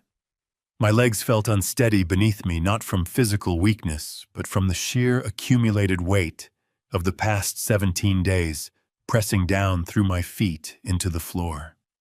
I walked to the window. Boston was overcast this morning, the sky the color of old pewter, the Charles River visible in the distance as a dark ribbon between the buildings. "She built an empire on the image of a gracious home," I said. My voice was rough at the edges. She dropped those shoes on my kitchen floor and walked away, and a camera across the street recorded what her home actually sounded like. "Arthur." Wallace's voice shifted quieter now, the professional register dropping half an octave towards something more human. "I want you to know something. The public response to this clip, the comments, the shares, the outrage, none of it is manufactured. These are real people who watched 47 seconds of a 72-year-old man walk out of his son's house with a suitcase, and they were angry on your behalf." My throat closed entirely. I pressed 2 fingers hard against the bridge of my nose and held them there for a long moment. 61,000 people. Strangers who had never met me, who didn't know my name or my history or the 3 decades of work that had built the house Daniel had told me to leave, and they had watched 47 seconds and felt instinctively that something deeply wrong had occurred. Margaret had always said that people know the truth when they see it, even if they can't articulate it. She had believed that with a conviction that sometimes exasperated me in its simplicity. Standing at that window watching the pewter sky over Boston, I was ashamed of every moment I had doubted her. "What does Daniel know about the clip?" I asked, pulling myself back. "He's aware. He called the original poster and demanded the video be taken down. The poster declined.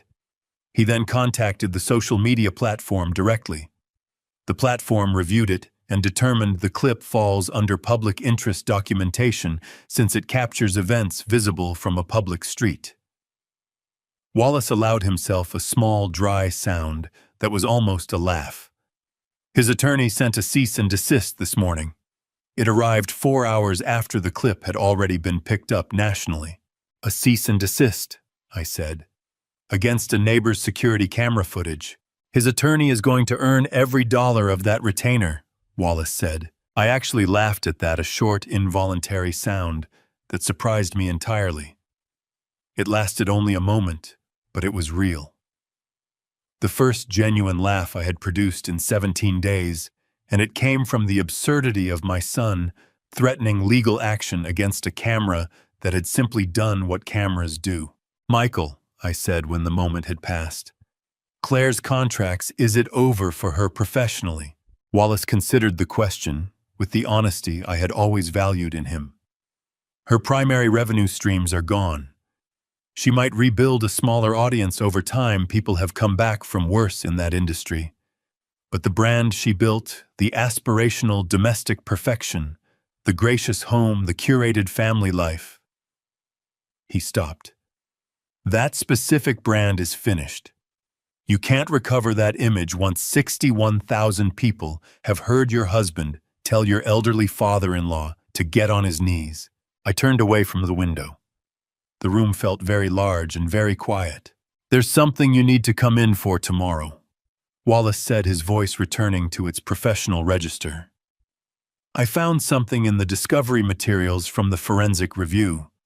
Something about Daniel's career that I think you need to hear in person." My hand tightened on the phone. "What kind of something?" "The kind," Wallace said carefully, "that changes the story Daniel has been telling himself about who he is."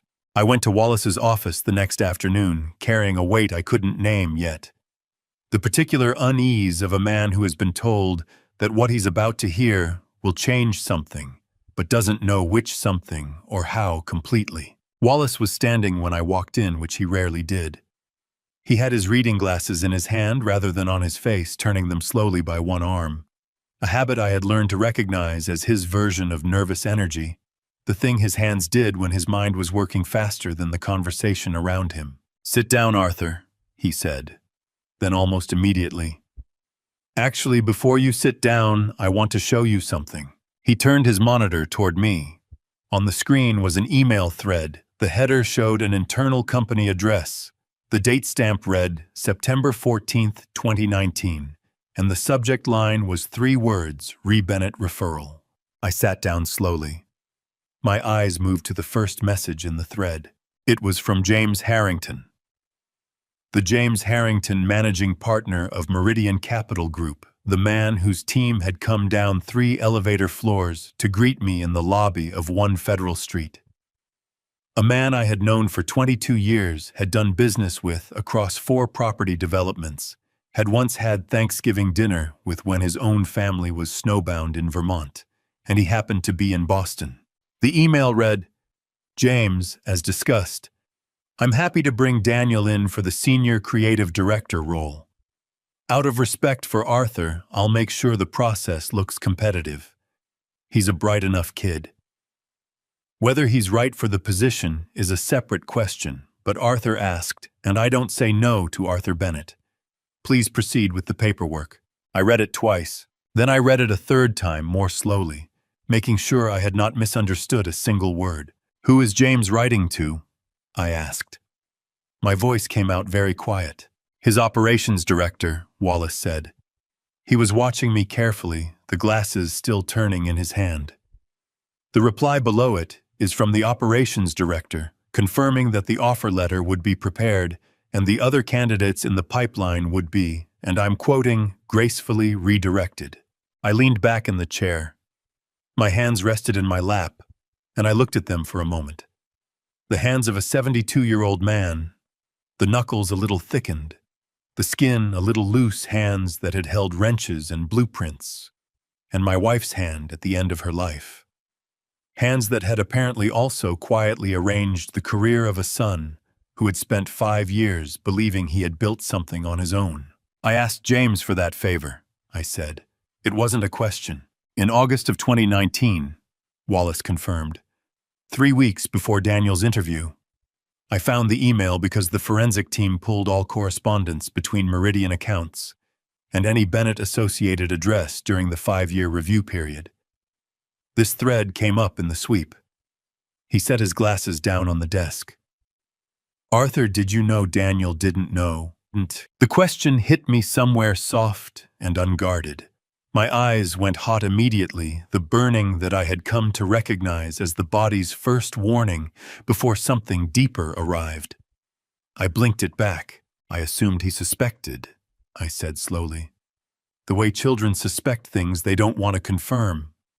I thought if he performed well enough in the role, it wouldn't matter how the door opened." I stopped, swallowed. He performed adequately. He wasn't exceptional, but he was adequate. and I told myself that was enough. He's held that position for 5 years, Wallace said. He's listed it on every document he's filed, including the guardianship petition, as evidence of his professional standing and financial independence. A pause. He told the court he was a self-made professional man. I pressed my fist against my mouth. Hard. The knuckles dug into my lips and I held it there for 3 full seconds, while something moved through my chest that was too large and too complicated to have a single name. Grief, yes. Anger, yes. But underneath both of those, something worse, the specific devastation of a parent who recognizes in a moment of terrible clarity that their act of love has become the architecture of their child's delusion. I had opened that door because I loved him, because I wanted him to have a good life, a solid footing, something to stand on.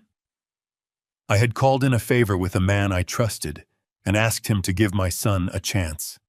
And Daniel had walked through that door and built an entire identity on the belief that he had opened it himself. He doesn't know, I said. My voice broke on the last word, not dramatically, but honestly, the way old wood gives under sustained weight. He genuinely doesn't know. He's been walking around for 5 years, believing he earned that position on his own merit. No, Wallace said gently. He doesn't know. I stood up abruptly, not from anger, but from the physical inability to stay still inside that understanding. I walked to the window. My legs were not entirely steady. I put one hand against the window frame and gripped it. Outside Boylston Street was doing what Boylston Street always did in late October, moving fast, collars turned up, everyone with somewhere to be. The trees along the sidewalk stripped nearly bare by 3 days of wind. An ordinary Thursday afternoon in a city that had no knowledge of and no interest in the conversation happening 4 floors above its head. Does he need to know? I asked. The question came out smaller than I intended. Wallace joined me at the window, standing a respectful distance to my left. That's your decision to make, he said. Not mine. I thought of Daniel at 28, the year he had come to me nervous and trying to hide it, and told me he wanted to move into the creative industry. I had listened. I had nodded. I had said encouragingly, "Let me see what I can do." He had interpreted that as a general parental blessing. He had not understood it as a literal statement of intent.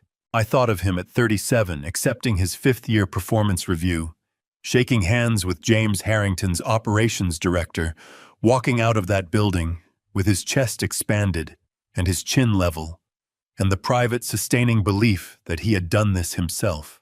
Yes, I said. He needs to know. My voice had steadied not from absence of pain, but from the decision itself, which always carried its own particular weight and its own particular clarity. Not to humiliate him, not as punishment. I turned away from the window and faced Wallace directly. Because he cannot build anything real on a foundation he doesn't know is borrowed. And because I am done, I am completely done watching my son live inside a story that isn't true. Wallace held my gaze. His expression was steady and serious, and beneath both of those things genuinely moved. When? He asked. Soon, I said. But not yet. There are things he still needs to see first. I picked up my coat from the back of the chair. My hands were trembling slightly as I put it on, and I did not try to hide it from Wallace, because there was no point anymore in hiding the cost of any of this from the one man who had seen all of it. One more thing, Michael, I said, pausing at the door. Yes, when we sit down with Daniel, all of it comes out. The trust records, the career, the footage, the map. I looked at him steadily. Everything. He gets the full truth, every page of it. Wallace nodded. Every page, he said. I walked out into this corridor and pressed the elevator button and waited my reflection ghostly in the polished metal doors, an old man in a winter coat standing very straight in a hallway that smelled of law books and recirculated air, carrying more than any hallway should reasonably be asked to hold. Daniel was already there when I arrived. He was sitting at a corner table, in a small Cambridge coffee shop called Ardmore's, the kind of place with mismatched chairs and exposed brick, and the smell of dark roast so thick in the air, it felt like weather. I had chosen it because it was 7 blocks from the Liberty, and because neither of us had any history with it. Neutral ground, a place where neither of us could retreat into the comfort of familiar territory. He looked up when I walked in. Something moved across his face, not the arrogance I had grown accustomed to, not the calculated pleasantness he wore when he needed something. Something rawer than either of those. He looked for the first time in years like my son. He had lost weight in 3 weeks. His jaw was sharper, the skin beneath his eyes shadowed with the particular grayness of a man who had not slept cleanly in some time. He was wearing a plain, dark jacket, no pressed linen, no performed elegance. Just a man sitting in a coffee shop, waiting for a conversation he had no idea how to prepare for. I sat down across from him. I did not smile. I did not perform ease I did not feel. I set my coat on the chair beside me and folded my hands on the table and looked at my son directly. "You called me," I said, "so talk." Daniel's jaw worked for a moment. He curled both hands around his coffee cup, and I could see his fingers pressing white against the ceramic knuckles prominent the grip of a man holding on to the only solid thing within reach. "I don't know where to start," he said. His voice was rough, stripped of its usual polish. The voice of a man who had rehearsed several versions of this conversation and abandoned all of them. "Start with what's true," I said. "That'll narrow it down considerably." He flinched. Not dramatically, a small, involuntary contraction around the eyes. Then he looked at the table, then back up at me. "The accounts," he said. "The house, the car."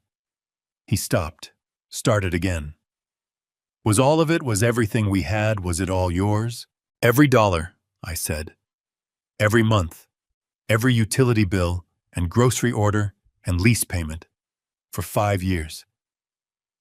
I kept my voice level, not cold level. There was a difference and I needed Daniel to feel it. "You want to know the number?" He swallowed. His Adam's apple moved visibly. "Tell me." $612,000, I said. "That is what the Bennett Family Trust spent on your household and Claire's business over the past 5 years. While you were telling a judge I was mentally incompetent to manage my own affairs." The color left Daniel's face so completely that for a moment I was genuinely concerned. His hands released the coffee cup. He pressed both palms flat on the table as though he needed it to hold him upright. "Dad," he started. "I'm not finished," I said. Not harshly, but firmly, because there was something else he needed to know, and I had carried it for 3 weeks, and the weight of it was no longer something I was willing to bear alone. I reached into the inside pocket of my coat and took out a photograph. It was 4 inches by 6, black and white, slightly faded at the edges. A photograph Margaret had taken in the summer of 1991 on a Sunday afternoon in the backyard of our first house in Dorchester. In it, a 7-year-old Daniel was sitting on the back steps in his Sunday church clothes, head bent with intense concentration, polishing a pair of black dress shoes with a cloth and a tin of shoe polish. My shoes. I had been running late for a meeting, and he had seen me struggling with the time and had simply taken the shoes from my hands without being asked and said with complete 7-year-old seriousness, "I'll do it, Dad. You go get ready." I set the photograph on the table between us. Daniel looked down at it, and the sound that came out of him, I was not prepared for it, even though I had carried that photograph for this exact moment. It was not a word. It was not a sob. It was something that started in his chest and came out broken and formless, a sound that a grown man makes when something inside him cracks along a fault line that has been forming for years. His shoulders collapsed forward. His hands came up and covered his face. And then Daniel Bennett, 42 years old, senior creative director, A man who had stood in a bank and called his father mentally incompetent wept. Not quietly, not with any pretense of composure. He wept the way a person weeps when they have been holding something back for so long that the release of it has no shape, no dignity, and no end in sight. His shoulders shook. His breath came in ragged, tearing intervals. He pressed his hands harder against his face as though he could contain it, and he could not. I did not move. I did not reach across the table.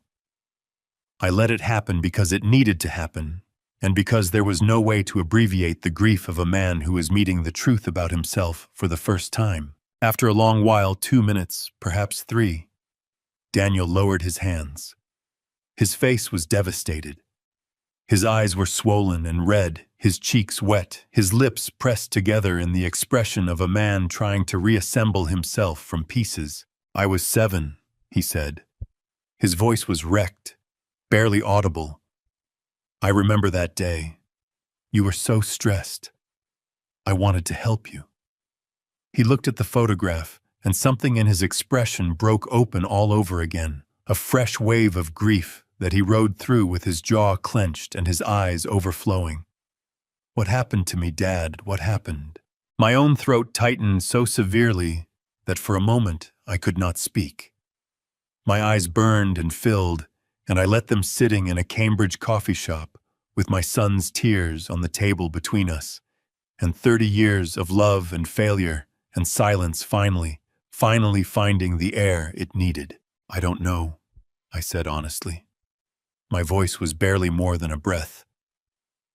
"I've asked myself that every day for 3 weeks, maybe longer."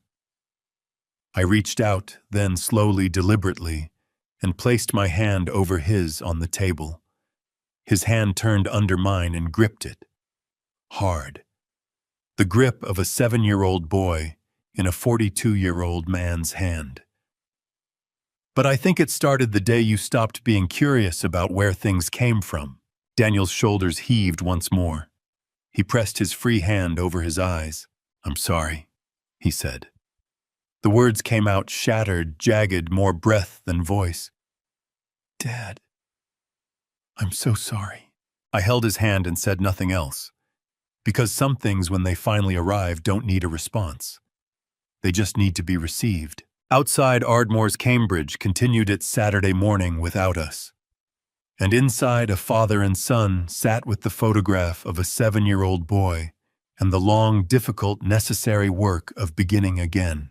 Wallace's conference room was on the 4th floor of the Back Bay building, a long rectangular space with a mahogany table and windows that looked out over the rooftops toward the Charles.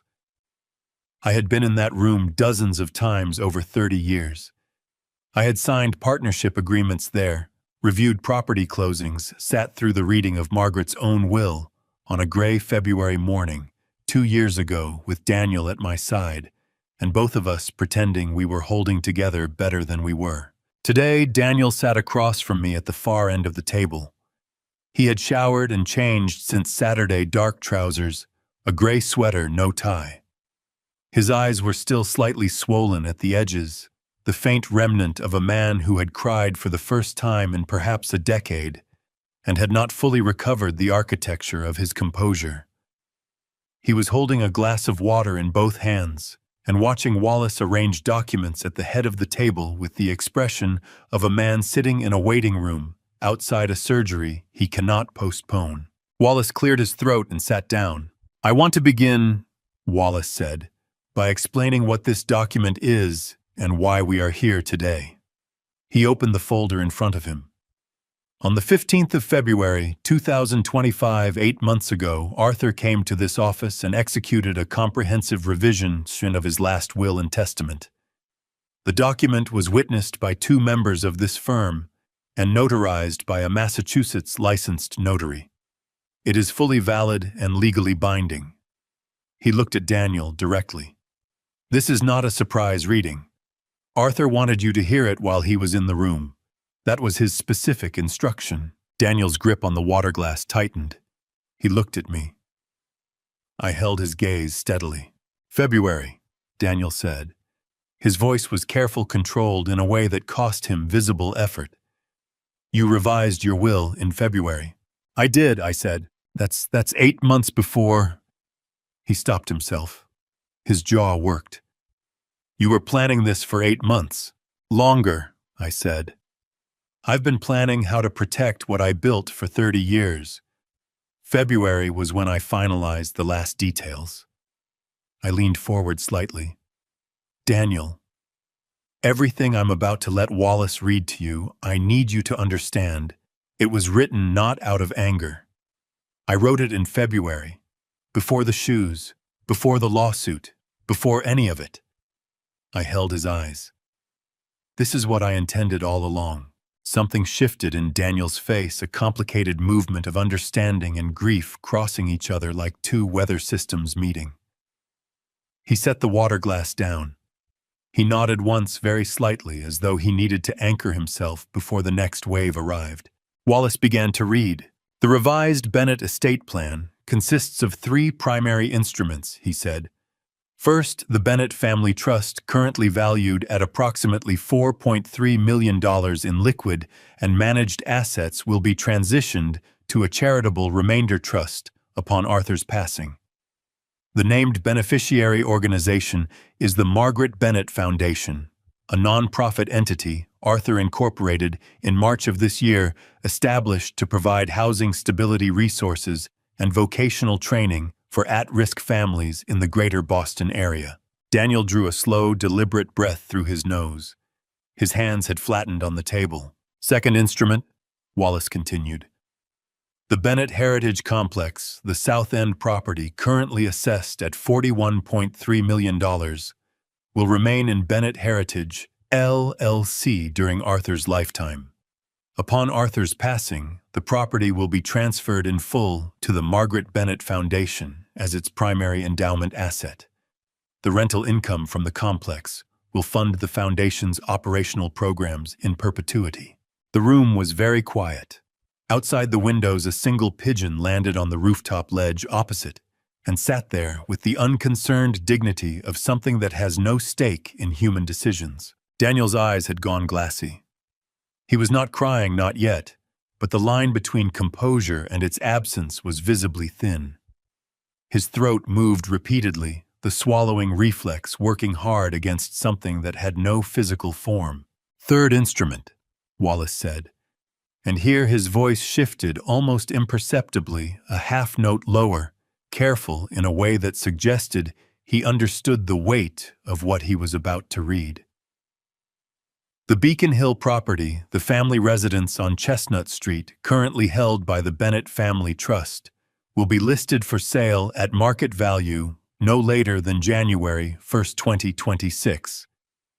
The net proceeds will be divided equally between the Margaret Bennett Foundation and the establishment of the Margaret Bennett Memorial Scholarship, to be administered through Boston University's School of Social Work, providing full tuition funding to 2 students per year with demonstrated financial need."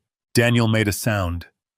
Just one short and compressed a sound, like the very beginning of something that he immediately locked down behind his teeth. His eyes were wet now, openly without pretense. He pressed his lips together so hard they went pale. "The Beacon Hill house," he said. His voice was barely functional. "You're selling it." "Yes," I said. "Margaret's house. Margaret's house that I built," I said. "That I refinished and painted and planted and paid for every month for 26 years. That I moved into as a room at the back with a window facing an alley." My voice held steadily, carefully, because I had rehearsed this in the Liberty at 5 in the morning for 3 consecutive days. "I'm not selling it to punish you, Daniel.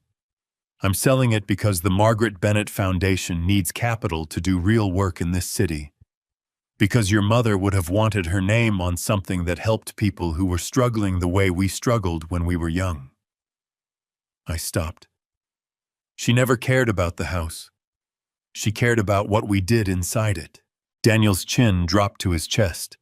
Both hands came up and pressed against the back of his skull, elbows on the table, the posture of a man absorbing a blow that came from a direction he could not have anticipated.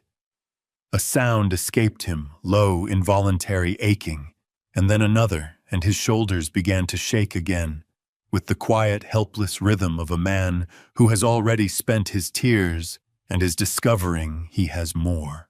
"There is a fourth element," Wallace said gently, but without delay. "A personal bequest separate from the estate instruments. It will be delivered physically."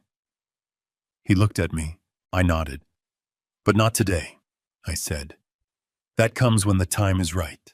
Daniel looked up at me from behind his hands. His face was destroyed, red-eyed, wet-cheeked, hollowed out by the particular grief of a man who has just understood fully and irreversibly the size of what he almost threw away. "Dad," he said, "what do I do now?" I looked at my son, really looked at him the way I hadn't been able to in years, and felt something shift in my chest. Not forgiveness exactly. Not yet. But the first tentative movement toward it, like a door that has been sealed for a long time, beginning very slowly to open. "You start," I said, by telling the truth. 2 nights after the will reading, I sat alone at the small desk in my hotel room and wrote a letter to my son. Not the legal kind. Not a document with witnesses and notary seals and the formal weight of 30 years of careful planning behind it. Just a letter. Paper and pen, and the particular quiet of a Wednesday night in late October, when the wind off the Charles had picked up and was pressing itself against the windows of the Liberty with a low, persistent sound like something asking to be let in. I had been thinking about what to write for 3 weeks. Longer, if I was honest. I had been composing this letter in the back of my mind since the morning I packed the leather suitcase and walked out the front door, maybe even before that. In the small hours of nights when the house on Beacon Hill was dark and quiet, and I lay awake in my narrow back room, listening to the buildings settle around me, and trying to understand how a life built on love had arrived at a place that felt so much like its opposite. I opened the desk drawer and took out the small parcel I had prepared that afternoon. The cloth was not much to look at. 4 inches by 6. Cotton cream-colored, the kind sold in any hardware store for $1.50. I had bought it at a shop on Washington Street the previous week, washed it once so the stiffness was gone, folded it into a neat square, and set it on the desk where I could look at it while I decided what to say. Margaret would have laughed at me. She would have stood in the doorway of whatever room I was being serious in, and said in that voice she used when I was overthinking something obvious, "Arthur James Bennett, it's a piece of cloth. Write the letter and go to bed." And then she would have come in anyway and sat on the edge of the bed and listened while I worked through it out loud, because that was who she was, the woman who teased you for your seriousness and then stayed up until midnight to help you carry it. I pressed my hand flat over the folded cloth for a moment. The cotton was soft under my palm. Then I picked up the pen. I wrote slowly. Not because I didn't know what to say, the words had been inside me long enough that they no longer needed searching, but because I wanted every letter to be legible, every sentence to be clear. Daniel was going to read this, and I wanted him to read the handwriting of a man who was steady, who had not been broken by any of this, even in the moments when it had cost him everything he had. "Daniel, I found this cloth in the drawer of my workbench the summer you were 7 years old. You used it to polish my shoes on a Sunday morning when I was running late and didn't ask for help, and you gave it anyway. I kept it because your mother saw me looking at it that evening and said, 'Keep that. You'll want it someday.' She was right. She was usually right. This cloth is the only thing I am leaving you from my personal effects. Not because you deserve less, but because it is worth more than everything else I own put together. It is the proof that the person you were at 7 years old is still inside you. I have been waiting 35 years for him to come back. I spent $600,000 keeping a roof over your head and never asked for a single word of thanks. I'm not asking now. What I'm asking is simpler and harder than gratitude. I'm asking you to remember what you knew at 7, that a man of dignity does not wait to be asked before he helps. That real strength is not in what you own or what you control, or what you can make someone else do it, is in what you give freely without keeping score. You asked me last Saturday what happened to you. I told you I didn't know. That was only half true. I think what happened was that you stopped polishing shoes and started counting them. Come back from that. It's not too late. It is never too late for a man who is still breathing and still capable of shame, and you proved last Saturday that you are both. The cloth is yours. What you do with it is yours. Your father, Arthur. I set the pen down. My hand was trembling finely across the knuckles, that small, persistent tremor that had been visiting me more frequently in recent weeks. The body's way of reminding me that 72 years is not a small number. I looked at the letter for a long moment. Then I read it back from the beginning word by word, the way Margaret had taught me to read anything important slowly without rushing toward the end. When I finished, my eyes were full. Not overflowing full, and still the way deep water is still. I blinked once and the fullness held. I folded the letter in thirds. I placed it on top of the cloth. I wrapped both inside a single sheet of brown paper, the plain kind, no ribbon, no box, and folded the edges neatly and pressed the creases flat with the heel of my hand. On the outside of the parcel, in the same careful handwriting, I wrote one word, Daniel. Then I set it on the corner of the desk and turned off the lamp. In the dark, I sat for a while and listened to the wind working at the windows. I thought about the brass anniversary clock still sitting on the desk in Suite 3C. Its pendulum keeping time through every event of the past month, with the patient indifference of a well-made thing. I thought about Margaret, at 29, standing in the doorway of our first apartment in Dorchester, holding a newborn Daniel against her shoulder, and looking at me with an expression I had never been able to fully describe, something between exhaustion and a joy so complete it had no need for performance. "Don't mess this up, Arthur," she had said, and she was smiling when she said it, and I had laughed because I was 29 and terrified, and the baby had just stopped crying, and the whole world felt briefly gloriously possible. I had not messed it up. Not entirely. Not yet. The man in Suite 3C who had drawn maps and built trusts and called in quiet favors and sat for 4 hours of neurological testing. On a gray March morning, that man had not messed it up. He had built something real. He had loved his son imperfectly and completely, and had not stopped even when love asked him to do the hardest thing it ever asks, to step back and let the consequences arrive. Outside, the wind eased for a moment. The windows went quiet. I picked up the parcel from the corner of the desk and held it in both hands. This small brown package, lighter than anything that had cost this much, and I said out loud to the room, to the dark, to Margaret, wherever she was, "I think we're going to be all right." The sale closed on the 12th of December. I wasn't there when it happened. The night before, Thomas drove me past it, once a single slow pass along Chestnut Street, the headlights sweeping across the limestone facade, the iron fence, Margaret's hydrangeas standing bare and skeletal in the winter cold. I didn't ask him to stop. I said goodbye the way you say goodbye to something that has been both a home and a wound at the same time, quietly, without ceremony, without performance, knowing in your bones that it was finally time to let go. 8 days later, on a Saturday morning, I called Daniel. "Meet me on Charles Street," I said. 11 o'clock. There's a shop called Beaumont's. You'll find it between the hardware store and the florist. Look for the clock in the window. He was there at 10:53, his collar turned up against the bitter December cold, his breath forming small clouds in the frozen air. When I stepped out of the car, something moved across his face, relief and apprehension, arriving together, the way they always do when a thing you have been both dreading and hoping for in equal measure finally appears before you. The two emotions don't cancel each other out. They arrive as one.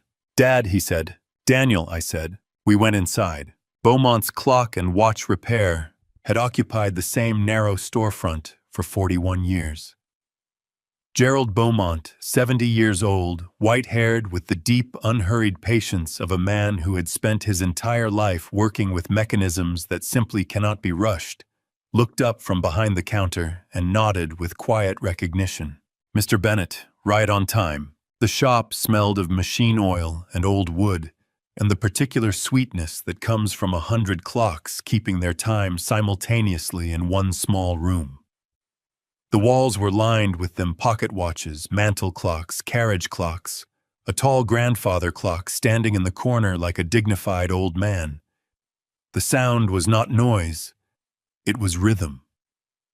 Layer upon layer of ticking, each mechanism slightly offset from the others, creating a texture of time that felt almost organic, almost like breathing.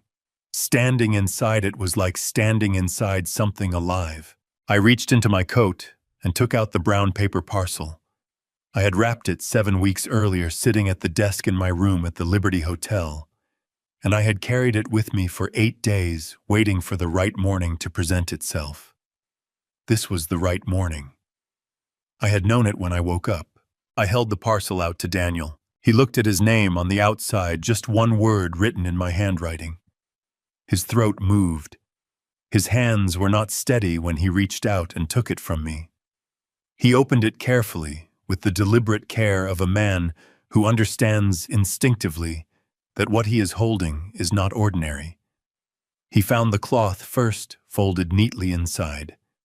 Then he found the letter. He read it standing at the counter, while all 100 clocks kept their 100 separate rhythms around us. I watched his face the way you watch the face of someone you have known since before they had words.